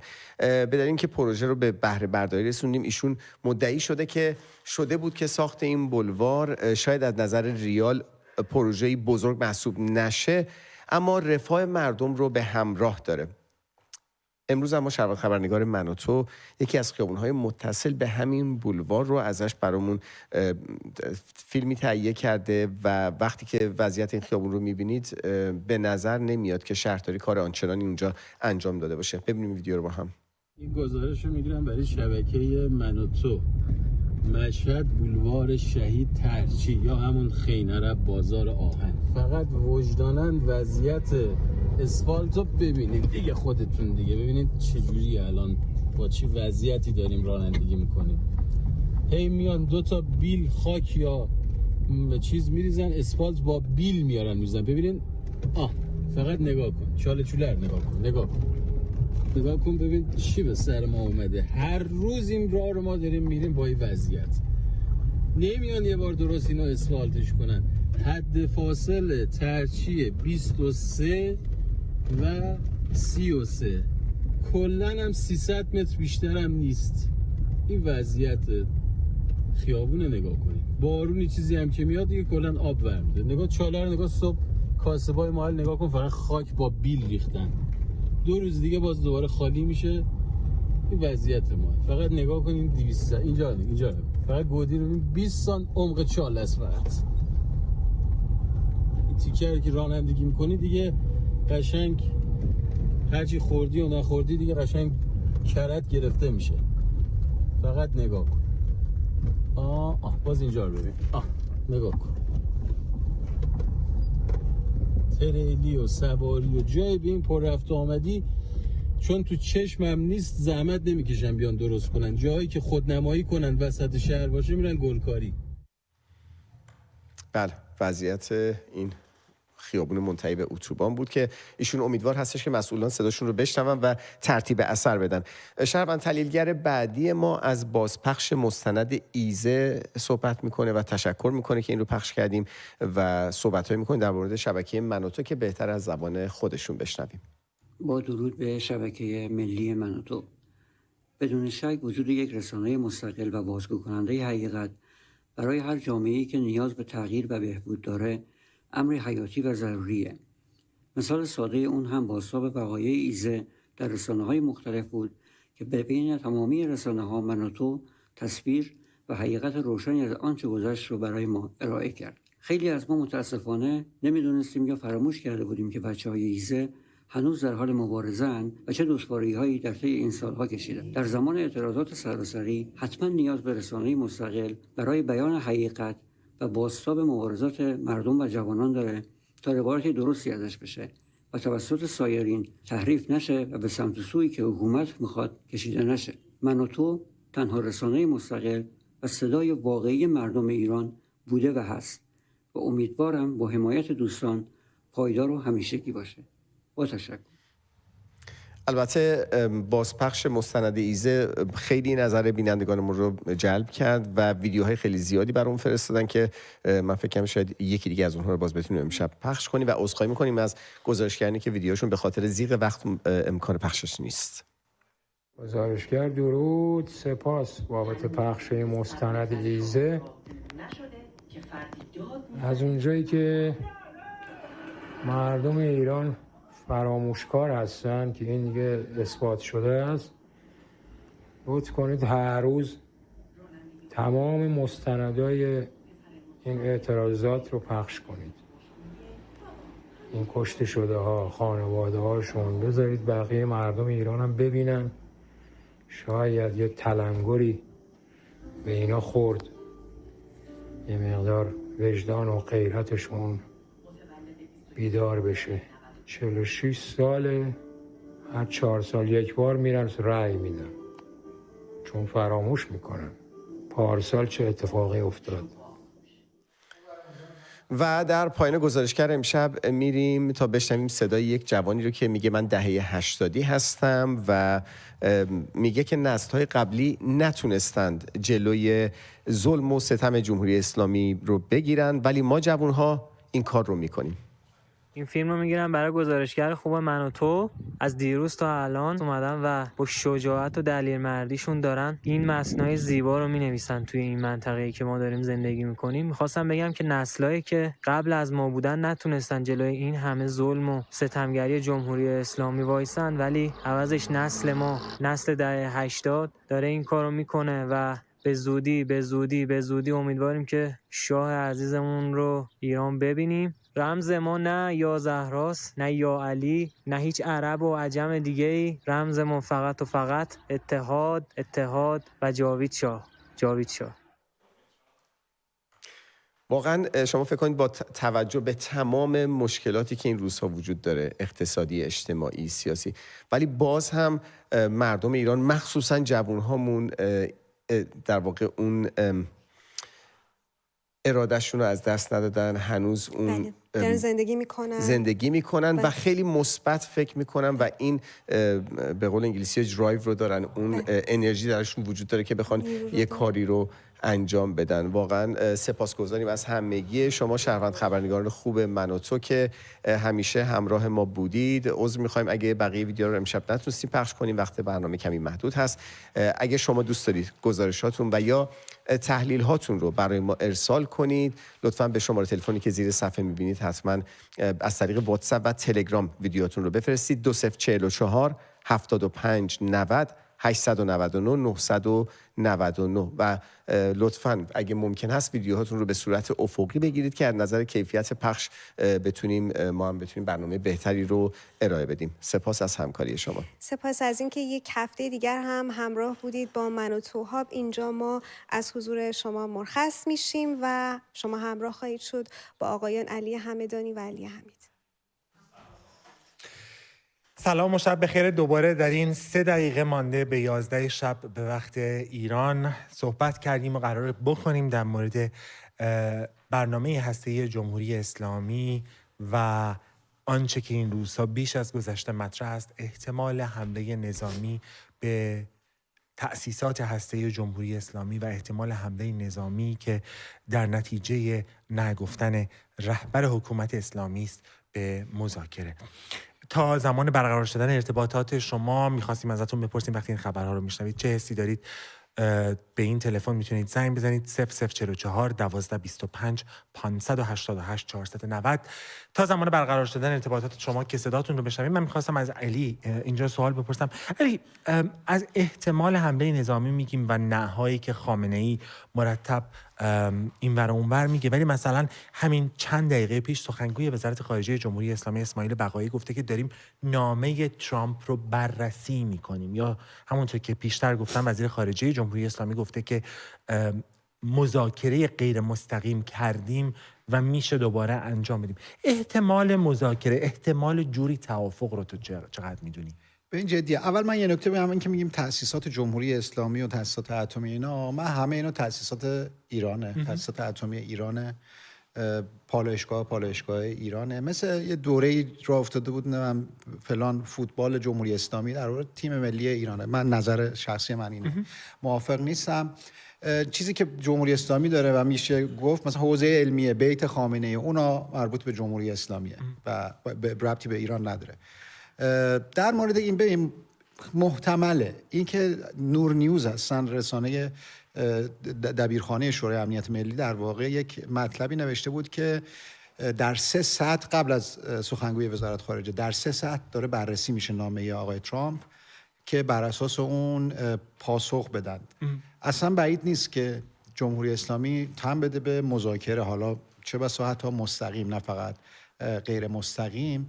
یا همین نور نیوز اصلا یه نکته همین بعد از ظهر در واقع نوشته بود که روزها اول نامه رو، این نامه چون از محتوای اون نامه اطلاع پیدا کرده بودن، حاضر نشدند که واسطه رسوندنش به جمهوری اسلامی بشن.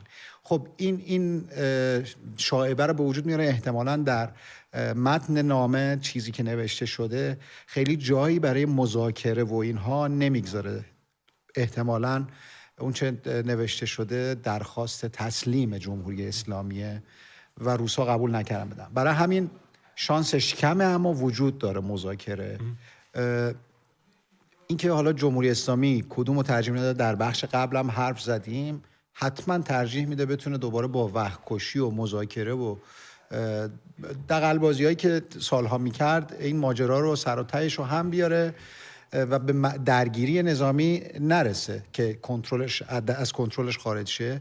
ولی از حرفهای دیروز خامنه‌ای اینجور به نظر میرسید و تهدیدش که ما اگه ضربه بکنیم حمله بشه جواب میدیم و اینها، به نظر میرسه خودشون آماده یک ضربه نظامی هم کردن و فکر میکنن که ضربه رو میخورند، هضمش میکنند و تموم میشه.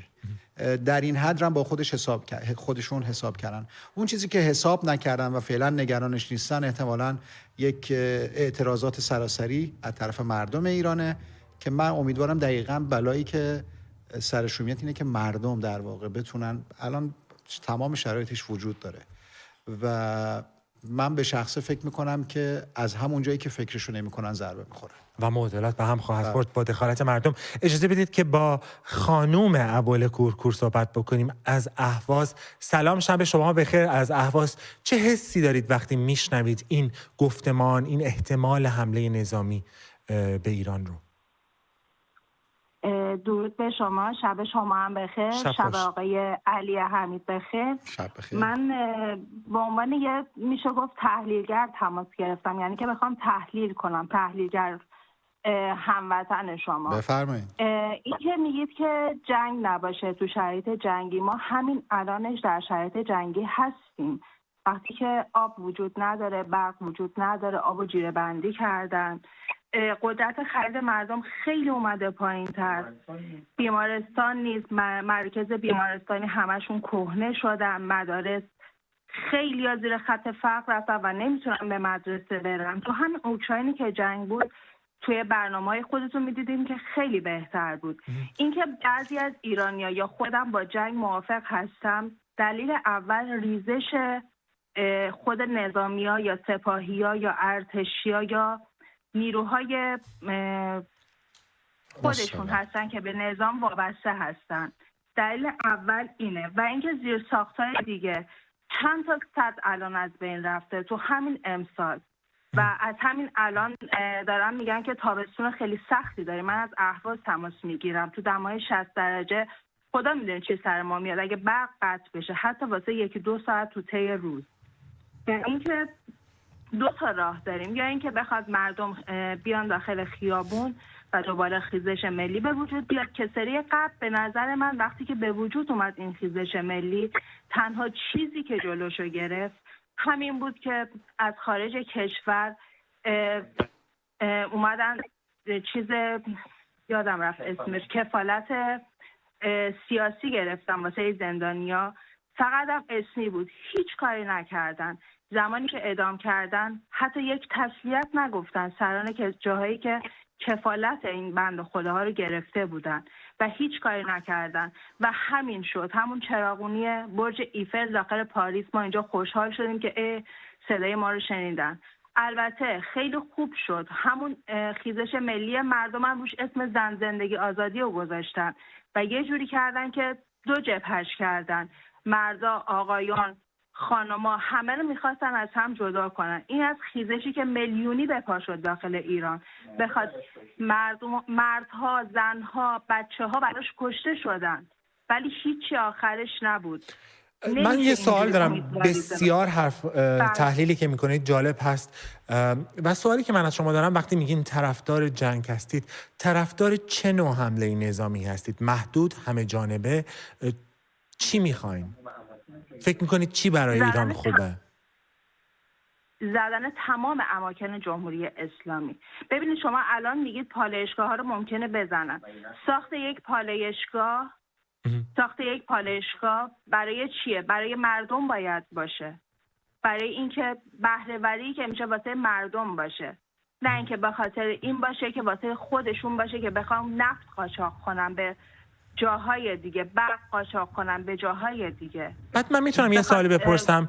فکر میکنید با یه همچین حمله نظامی باعث سقوط حکومت میشه؟ فکر میکنید؟ بله، باعث تضعیفش میشه. خیلی باعث تضعیفش میشه. ولی سقوطش رو به نظر شما تضمین میکنه؟ ببینید الان هیچ چیز تضمینی نیست. باعث قدرت مردم میشه. ببینید الان مردم تماس میگیرن، هموطنان با شما تماس میگیرن، میگن از شاهزاده یه کمکی میخوایم. از شاهزاده ما نمیتونیم کمک بخوایم. الان دو تا راه هست، یا اینکه یه چند تا لیدر به وجود بیاد داخل ایران که بتونن شروع کنن دوباره خیزش مردم رو.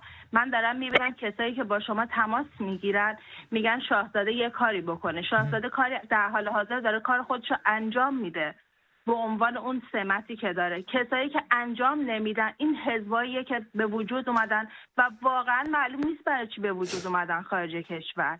هیچ کدام از این حزبات کوچکترین کاری که میتونن بکنن یا تنها کاری که نیازه بکنن، نیازی نیست باشن برن نمیدونم با این صحبت کنن، با اون صحبت کنن، جلسه بذارن، جشن بذارن، واسه خودشون دست بزنن، همدیگه رو تشویق کنن. نه، 4 تا لیدر پیدا کنن داخل ایران به یه بهونه یه اینترنت آزاد، استارلینک، این انتظارات ممنونم، بسیار سپاسگزارم، بسیار استفاده کردیم و امیدوارم صدای شما رو دوباره من در برنامه بشنوم. سرکار خانم، به علی حمید میخواستم ازتون یک سوال بپرسم. علی جان، نظر این خانم رو شنیدیم، فکر میکنی آیا حمله نظامی به اماکن جمهوری اسلامی، نقل بین این خانم رو دارم میکنم، باعث تضعیف حکومتی که منجر به سقوطش بشه میشه؟ ببین، حمله به تمام اماکن، جوری که این هموطنمون گفت، حمله به تمام اماکن جمهوری اسلامی ممکنه بشه، ولی اینکه خب چرا ترامپ باید به تمام اماکن جمهوری اسلامی حمله کنه و همچین چیزی اصلا مطرح نیست. خود آمریکایی هم اینو نمیگن، اسرائیلی هم اینو نمیگن، ولی محدود به حمله به تأسیسات اتمی و احتمالاً تأسیسات موشکی. من نمیدونم این باعث تضعیف جمهوری اسلامی یا حداقل بخش نظامیش میشه، ولی اگر اعتراضات سراسری نباشه، بازم میگم سراسری، باز هم هیچ تضمینی وجود نداره که جمهوری اسلامی باز میمونه به همین شکل. خودش به قول امروزی‌ها میگن خشک نمیشه بیفته، نیاز داره و حتی خود خارجی‌ها هم ادعای اینو ندارن که اونا میخوان مردم ایران رو آزاد کنن. اونا میخوان یک خطری که فکر میکنن از طریق برنامه اتمی و موشکی تهدیدشون میکنه رو از بین ببرن و نه چیزی بیشتر از اون بخش مربوط به انداختن جمهوری اسلامی منحصراً در اختیار مردم ایرانه و ملت ایرانه. برای همین من فکر نمی کنم اولا کسی به تمام اماکن جمهوری اسلامی حمله کنه و دوم اینکه اگرم به تأسیسات اتمی یا پالایشگاه مال جمهوری اسلامی نیست، پالایشگاه مال ملت ایرانه و از بین رفتن یه پالایشگاه و دوباره ساختنش $10 میلیارد برای مملکت چندین سال شد. به تهران بریم با بردیا صحبت بکنیم. از تهران بردیا جان، شبت بخیر، چی فکر میکنی؟ درود بر شما علی آقای همدانی عزیز و بزرگوار و همچنین علی آقای حمید بزرگوار. درود بر شما. عشق ما هستید. کل بچهای من و تو عشق ما هستن. مرسی بردیا جان. یه مطلبی می‌خواستم خدمت عرض کنم، خدمت همه هم میهنان عرض کنم. یه چند تا مطلب هستش و زیاد مضاعف اوقاتتون نمیشم. اولین مسئله این هستش که یعنی چیزی که هستش که می‌خواستم پیشاپیش 24 اسفند زادروز رضاشاه کبیر ناجی ایران آریایی رو به همه هم‌میهنان گرامی تبریک و تهنیت عرض کنم و خدمت شما عرض کنم که در مورد این بحثی هستش بعضی از هم‌میهنان میان یه استوری میذارن یا مثلا فیلمگاه گزارش برای من و تو میفرستن از عوامل جمهوری اسلامی با لفظ آقا یا خانم به اصطلاح صحبت میکنن. کلمه آقا و خانم این واژه ها بار معنایی داره، بار مفهومی، بار ادبی داره. اینو برای هر موجودی نباید به کار برد. اصلا در مورد خامنه‌ای نباید گفت آقا. اینو میخواستم بگم به عزیزان. بردیا جان سوال برنامه رو شنیدی؟ برام مهمه که نظرتو در مورد اون بدونم. میخوام همونو عرض کنم خدمتتون. در مورد سوال برنامه من فقط میخواستم بگم به این آقایون که به اصطلاح خودت هم بهشون گفتی آقایون بردیا جان. ببخشید خواستم به این موجودات عرض کنم بگم که شما که میگید که بزنه آقای این خامنه‌ای که میگه بزنه ما هم ضربه میبینیم ضربه رو میخوره، یه همچین چیزی نیست. اینو مطمئن باشن که دیگه مثل اون زمان سال 58 و 59 نخواهد بود. اگر جنگی در بگیره هیچ کسی پشتیبان شما نخواهد بود از داخل ایران و بالعکس احتمال این که خود ما ایرانیان داخل بر علیه شما بجنگیم و شما رو سرنگون کنیم خیلی بالاست. اینو مطمئن باشید. چند سالته بردیا جان؟ میدونم که دارن 27 سالمه. من یه سری دیگه هم خدمتتون مزاحم شدم، دانشجو هستم. بردیا ولی حس چیه وقتی میشنوین که حمله نظامی چیز بزرگیه؟ من ناراحت میشم. هیچ کسی از جنگ خوشش نمیاد. علی آقای گل قربونت بشم، شما عزیز ما هستیم، ما هممون عین یه خانواده میمونیم. هیچ کی از جنگ خوشش نمیاد. نمیخوام مملکتمون خراب بشه، نمیخوام زیر ساختاش خراب بشه، ولی این هشدار رو من دارم بهشون میدم. اینا فکر میکنن که الان زمان سال 58 که تازه اون شورشه انجام شده بود و مردم سرشون گیج میرفت و من فلان و اینا، بعدم اون بچه‌هایی که اون زمان رفتن توی جبهه جنگیدن همه دست پرورده شاهنشاه آریامهر بودن. بسیار درست میگی. همه دست پرورده اونا بودن. بچه‌هایی میرفتن جبهه که یارو 48 کیلو وزنش بود، مثل یه مرد جلوی اون عراقی‌های 2 متری وای میستادن تا آخرین قطره خونشون فداکاری میکردن. الان اون خبرها نیست. سپاسگزارم بردیا جان. بچه‌هایی که تو سپاسگزارم بردیا جان، نظرت رو شنیدیم. باز هم با ما تماس بگیرید. همیشه خوشحال میشم صداتون رو بشنوم. ببخشید این بچه‌های کامیونیتی هم خیلی باحالن. این آقای روشان به من گفت از طرف منم بگو برای رضا شاه.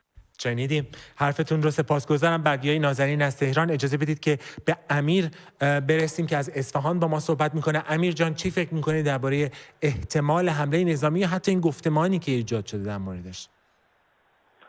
سلام علی آقا، به شما همکار محترمتون، خسته نباشید میگم. شب بخیر. خب ببینید ممنونم. خب ببینید جنگ بهونه سرکوب بیشتر مردم. واسه همینم خمینی میگفت جنگ نعمت دیگه.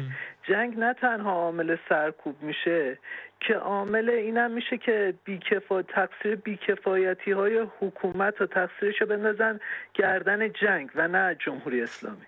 اونایی هم که میگن جنگ میشه ممکنه رژیم چنج اتفاق بیفته، اینا به وسعت ایران و توانایی اسرائیل از نظر جمعیتی هستن. برای غلبه بر این وسعت دقت نمی‌کنن.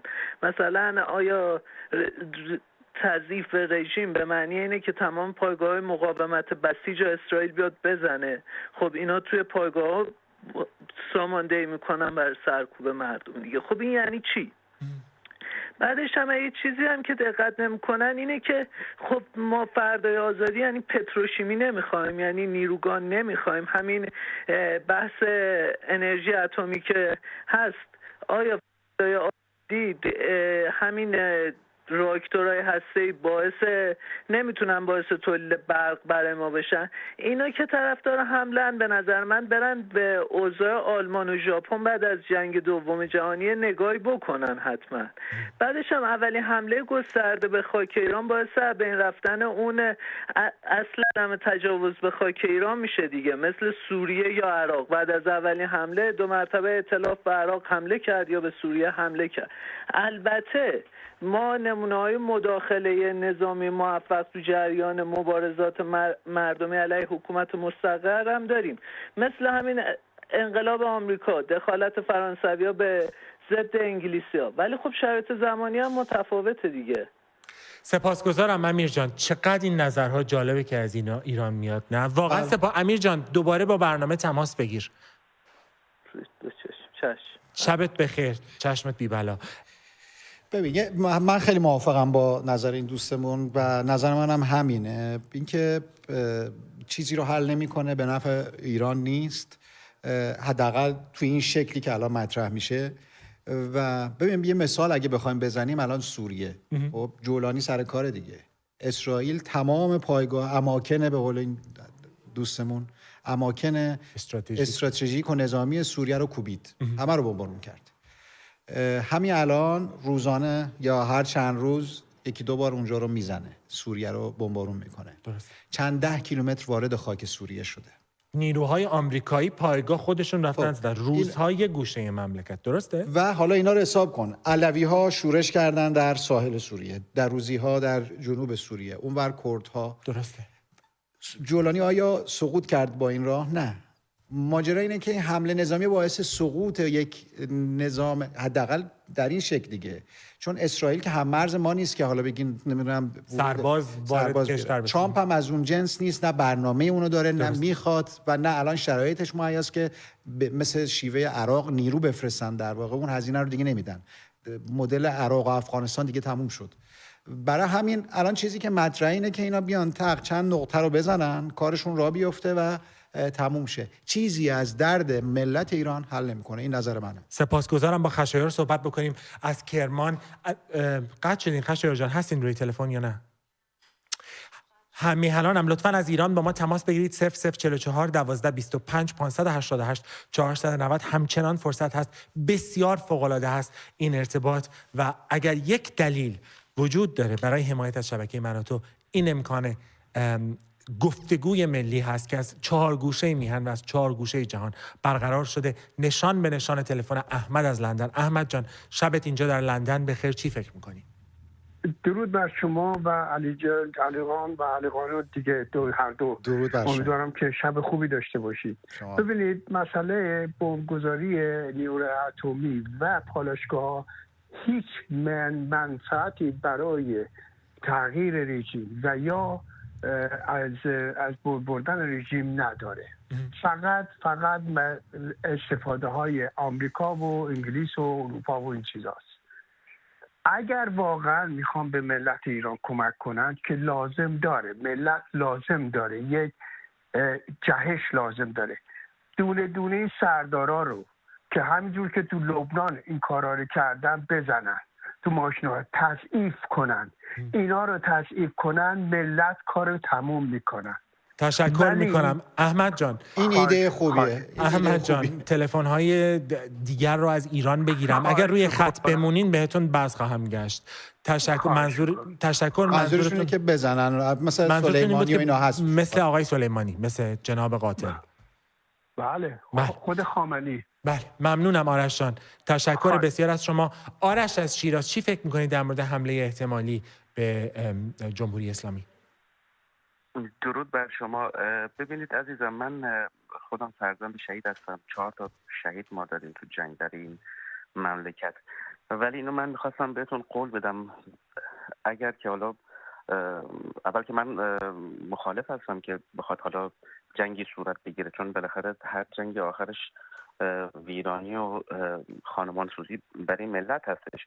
من شک ندارم که اگر که آمریکا یا اسرائیل بخواد حمله بکنن به این مملکت، شاید اونا نقطه زن بزنن، حالا هیچ کسی هم از مردم ایران کشته نشه. ولی من بهتون قول میدم که خود سپاه و بالاخره نیروهای مسلح اونا هستن که مردم رو میکشن، اونا هستن که موشکاشون رو تو دل شهرهای ما میزنن. ولی فکر نمی‌کنی که باعث ریزش بشه؟ چقدر این ریزش رو تو احتمال میدی؟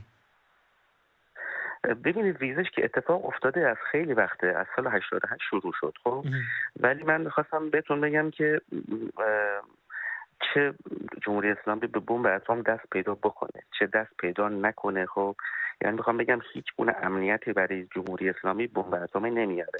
مردم به اون آگاهی که لازم بوده رسیدن. پاشناشیل جمهوری اسلامی آگاهی ملت بوده که مردم بهش رسیدن و مطمئن باشید که این حکومت رو بالاخره مردم به زیر میکشند. خب ما دلمون نمیخواد بالاخره جنگ بشه، هرچند که الان 40 چند ساله که برای همین انرژی هسته‌ای هم هزینه شده، کلی از سرمایه مملکت ما رفته برای انرژی هسته‌ای. فردای بالاخره این ایران آزاد ما به انرژی هسته‌ای نیاز داریم. امیدوارم بالاخره کار به اونجا نکشه و مردم خودشون از داخل. ولی من یه پیشنهادی داشتم برای مردم، برای که بتونیم دست به دست هم بدیم و اون اتحاد شکل بگیره. نظر من اینه که از اصناف شروع میشه، یعنی اصناف بایستی بالاخره اگر به صورت پراکنده میان تظاهرات میکنن، بایستی اینو حداقل میشه هماهنگی کرد که با همدیگه بیان تو خیابون این تظاهرات انجام بدن، کنارش خود کامیوندارا. سپاسگزارم آرش جان، نکته‌تون رو گفتید. مردم هم میتونن بالاخره در کنار اینا، اونا که حالا قشر خاکستری هستن، وقتی که ببینن هم با هم اعتصاب میکنن، مردم هم میان بالاخره بهشون میپیوندن و بهشون قول میدم ظرف یه هفته حکومت سقوط میکنه. آرش جان، اگر فرصت بود میخواستم ازت بپرسم که از چه صنفی هستی و آیا خودت این کار رو در صنفت شروع میکنی یا نه. با رضا از تهران صحبت بکنیم. رضا، در مورد حمله احتمالی به جمهوری اسلامی، حمله نظامی، چی فکر میکنی؟ عرضم به خدمت شما که اکثر این صحبت‌هایی که میشه اینو داستانه است که من میبافم، دیگری میبافه، اون یکی یه جور دیگه میگه. نه، اصلا نیست. ایران یه چیزی حدود 100 ساله در اشغال 5+1 که میشه کدوم کشور هستن دیگه، آمریکا، انگلیس، فرانسه، روسیه، چین و حالا به اصطلاح آلمان. خدمت شما عرض بکنم که تمامش اینا آخونده رو کی آورده؟ ایرانی آورده؟ نه. بله. مردم. بله. اونایی که رفتن تظاهرات کردن آقا کجا تشریف داشت؟ بله. من بودم، من تو همون انقلاب بودم. کسی تظاهرات نمی‌کرد تو خیابون برای خمینی؟ چی فکر می‌کنی؟ قطع شد. خوب دوست داشتم بیشتر حرف بزنن که در واقع گفتم بودن تو اون تظاهرات بله. و احتمالاً ایشون از اونایی که فکر میکنن انقلاب دزدیده شد یا انقلاب رو مثلا یک موجودات خیالی از مریخ اومدن انجام دادن. دزدیده شد. میگن اینا معمولاً اون جریان چپ 57 میگه که انقلاب ما رو دزدیدن، در حالی که وزن نیروهای چپ در اون انقلاب انصافاً کمتر از 2% بود و بیشتر همین مردمی که تظاهرات کردن خمینی و اینا رو میخواستن دیگه. بله. و ببین تأثیر خارجی ها تو اومدن آخونده وجود داشته. اگر یکی دیگه جای آقای کارتر مثلا سر کار بود، یا در انگلیس یکی دیگه سر کار بود، یا چه میدونم در فرانسه یکی دیگه سر کار بود، شاید به اون شکل نمیشد، شاید نمیشد اصلا. ولی اینکه بگیم همش کار اونا بود، اینم از اون تئوری‌های دایجان ناپلئونی که نتیجهش میدونی چی میشه؟ این سوال با ضمیر سوم شخص، آخوندا کی میرن؟ یعنی ما اصلا هیچ نقشی نداریم. با اشکان صحبت بکنیم از تهران. بفرمایید اشکان جان، وقتمون محدوده و بیننده های بسیاری روی خط هستن. چی فکر میکنی در مورد موضوع برنامه؟ درود بر شما علی آقای همدانی و علی آقای حمید. خیلی خوشحالم که برگشتید. من خیلی در واقع سعی میکنم سریع جواب شما رو بدم چون میدونم وقت کمه. ببینید یه واقعیتی هست توی جامعه ما که فکر میکنم، امیدوارم تلفنتون قطع نشه. رفت. با طاهره صحبت بکنیم. طاهره جان از کرج، چی فکر میکنیم؟ سلام آقا، شبتون بخیر. شب شما هم بخیر سرکار خانم. من یه خانوم 80 ساله هستم، میخوام بهتون بگم که جنگ هیچ فایده‌ای نداره. این آخوندا رو سر جاشون میمونن. فقط تنها کاری که باید بشه اینه که مردم باید قیام بکنن، بیان بیرون، مثل 57 که همونطور که ریختن بیرون بیان. بازاری های کثافتی که اون زمان ورداشتن اعتصاب کردن، با آخوندا کمک کردن، حالا وقتشه که بیان اعتصاب بکنن. فقط اعتصابات و اعتراضات مردم اینا رو زمینگیر میکنه. اون بازاریا که الان زنده نیستن، که اونی که 57 اعتصاب کرد که الان زنده نیست. الان بازاریایی هم هستن که از فرض این که مالشون چیز نشه، سوخت نشه، این کار نمیکنن، جرأتشو ندارن، اون مردونگی رو ندارن. گوش میدین؟ اینا باید مرگ یک بار، شیون یک بار، بیان بیرون.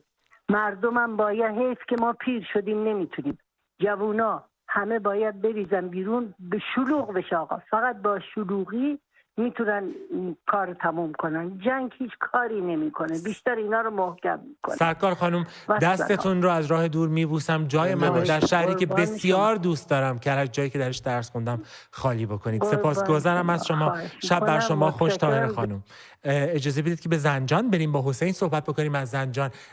بفرمایید حسین جان، چی فکر میکنید در مورد موضوع برنامه؟ سلام، خسته نباشید. شب بخیر. امیدوارم قطع شدن. با خانم سپهری صحبت بکنم از تهران. خانم سپهری، چی فکر میکنید در مورد موضوع برنامه احتمال حمله نظامی؟ سلام، حال شما خوبه؟ تشکر، امیدوارم که خوب هستید. جناب ببینید، درسته مثلا به قول بعضیا میگن حمله بکنن، ممکنه اینا از بین برن و اینا، ولی خب ما بالاخره به این صنعتمون نیاز داریم. این یه چیزی نیستش که بخواد از بین بره. باید یه کار اساسی انجام بدن و آمریکا هم دلش برای من و شما نمیسوزه که اونا به فکر خودشونن. بعد مردم هم مثلا زنگ میزنن بگن مردم بیان بریزن تو خیابون. خب هر کی یه دونه بچه داره، 2 تا فرزند بیشتر نداره. الان جامعه به صورتیه که مثل قدیم نیست که طرف 5 تا فرزند داشته باشه. الان همین خانواده‌ای که کشته شدن، طرف یه دونه 2 تا فرزند داره. نمیشه بیان مردم هم همه یه دفعه بریزن تو خیابون، همه رو میکشن. پس راه حل چیه؟ ببینید الان آمریکا اگه میخواد کاری هم انجام بده یا اسرائیل، چون منافعش الان اومده با منافع مردم به یه صورتی تداخل پیدا کرده. از این ور که اسرائیل باید بیاد مثل لبنان، چجوری برداشت اون سران اصلی رو کشت. ولی سرکار خانم بیروت رو نابود کردن، سوراخ کردن اون شهر رو، جای اون کشور رو سوراخ کردن. جنگ داخلی. مردم مثل لبنان، جاهایی که حساسه، مردم خالی بکنن.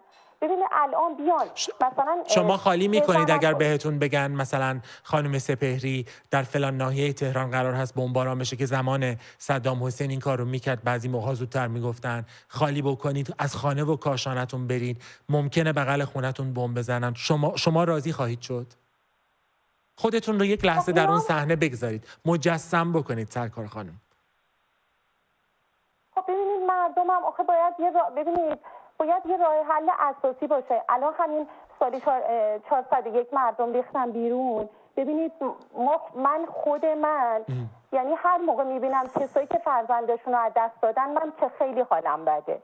یعنی کاری از دستمون بر نمیاد. ببین همه هر میاد بیرون مردم رو میکشن. سرکار خانم سپهری، معذرت میخوام مدام تو حرفتون میام، به خاطر اینکه مشکل اون 1401 این بود که سراسری نشد به اون شکل. یعنی یک تعدادی از ایرانی ها در واقع اومدن به خیابون ها، تعداد کمی هم نبودن، اما همه مردم، همه ناراضی ها از وضع موجود به اونها اضافه نشدن، کمکشون نکردن. بازاریه بازار رو تعطیل نکرد، اون کارگر اعتصاب نکرد. ببینید الان شاهزاده خیلی خوبه، اومد وسط، داره به مردم کمک میکنه، داره کار خودش رو انجام میده. خب من یه دنیا ازش ممنونم، چون پهلوی‌ها بعد از کوروش کسی که به ایران خدمت کرد همین پهلوی‌ها بودن، چه از رضاشاه کبیر، چه از محمد رضا شاه. الان پسرش هم با جون دل داره تمام کارهایی که باید در وظیفه خودش انجام میده. واقعا من یه دنیا ازش ممنونم. من بچه این الان بعد از انقلاب هستم، من قبل از انقلابو که ندیدم، ولی از خانواده ها، یعنی تمام تک تک خانواده های من همه در روز میگن رضا شاه روحت شاد. ولی نتیجه بگیرید خانم سپهری، خانم سپهری الان پسرش کمکی که الان سال 401 که مردم ریختن بیرون، بعدن ایشون اومد تو وسط. سرکار خانم از 46 سال پیش شاهزاده رضا پهلوی بودن، مبارزه سیاسی میکردن و وقتی یک اعتراض سراسری، یک جنبش ملی به راه افتاد، خب مسلماً ایشون بیشتر حرف زدن، با آنچه که در ایران اتفاق میافتاد پرداختن. من میخواستم حرف شما رو برای خودتون جمع‌بندی بکنم و خودتون رو قاضی قرار بدم و هم میهنان رو، هر جایی که دارن این برنامه رو میبینن. من نه طرفدار جنگم، نه طرفدار حمله نظامی ام و نه طرفدار اینم که حمله نظامی به ایران نشه. خب نظر من رو فراموش کنید. من حرف شما رو جمع‌بندی میکنم. شما فرمودید مردم اگر در خیابون بیان کشته میشن. درسته، کاملا، چون شدن. مثال 1401 رو زدید. شما فرمودید که اگر آن اتفاقی که در لبنان افتاد که بیان حمله بکنن، جوری که مردم بعضی از خانه‌ها و شهرها و مناطق رو خالی بکنن، اینها برن بزنن، آیا این باعث سقوط حکومت میشه؟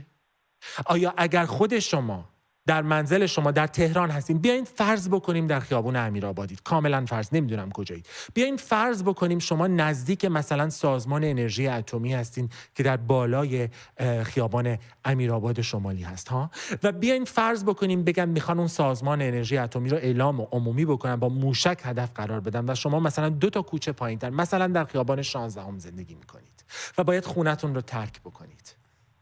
میکنید؟ راضی میشین؟ نه، جواب آره یا نه به من بدید، قربونتون برم. خب آره دیگه، چاره نیست. و بعد اگر خانه نداشته باشید چطور سرکار خانم؟ اگر خانه‌تون رو از دست بدید کجا میخواین برین؟ اگر همسایه بغلی رو تجسم بکنید، چشمتون رو ببندید با من بفرمایید. من که سیاستمدار نیستم، من که دیپلمات نیستم که. ببین اونایی که دیپلماتن، آدمایی که توی آمریکان، آدمایی که توی اسرائیلن، ببین اینا منافع اونا هم هست، به نفع اونا هم هستش. ببین الان این همه تمام پولای ایرانو برداشتن خرج حماس و لبنان و فلسطین و اینا کردن. چرا؟ چون این میخواد بگه من رهبر مسلمین جهانم. میخواد به دنیا بگه من رهبر، بعد بیاد اسرائیل رو نابود کنه، سرکار خانم سپهری وقت ما محدوده. فقط به شما بگم دونالد ترامپ رئیس جمهور آمریکاست، نخست وزیر اسرائیل اسمش بنیامین نتانیاهو. اونها وظیفه‌ای ندارن که ایران رو از چنگال رهبر مسلمانان مسلمین جهان نجات بدن. وظیفه من و شماست سرکار خانم که این کار رو انجام بدیم. سپاسگزارم که تماس گرفتین از اون بحثایی که میتونستیم تا صبح انجام بدیم. علی جان چی فکر می‌کنی؟ ببین همین موضوع کسی راه حل نداره ولی راه حل مشخصه. راه حل انداختن جمهوری اسلامی بجز از طریق مردم ایران، ملت ایران امکان پذیر نیست و خارجی این کارو نمیکنه برای کسی.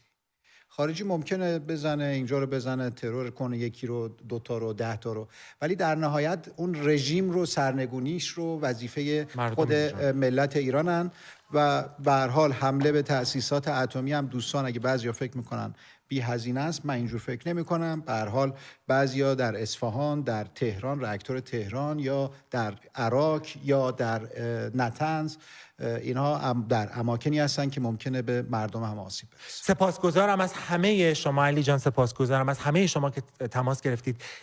این سکو یک تریبونه ملی است برای اینکه همین حرفا رو با هم بزنیم. من اگر سخت میگیرم برای اینکه این بحث بچرخه، نظر خودم نیست، نظر شما مهمه، اینکه این صدا رو به هم برسونیم. هم میهنانی که این شبکه رو حمایت میکنید، از طریق یوتیوب دارید میبینید، حمایت شما به معنای شکل‌گیری این بحثیه که به دلیل جمهوری اسلامی 46 ساله با هم نداشتیم. سپاسگزارم از همه شما.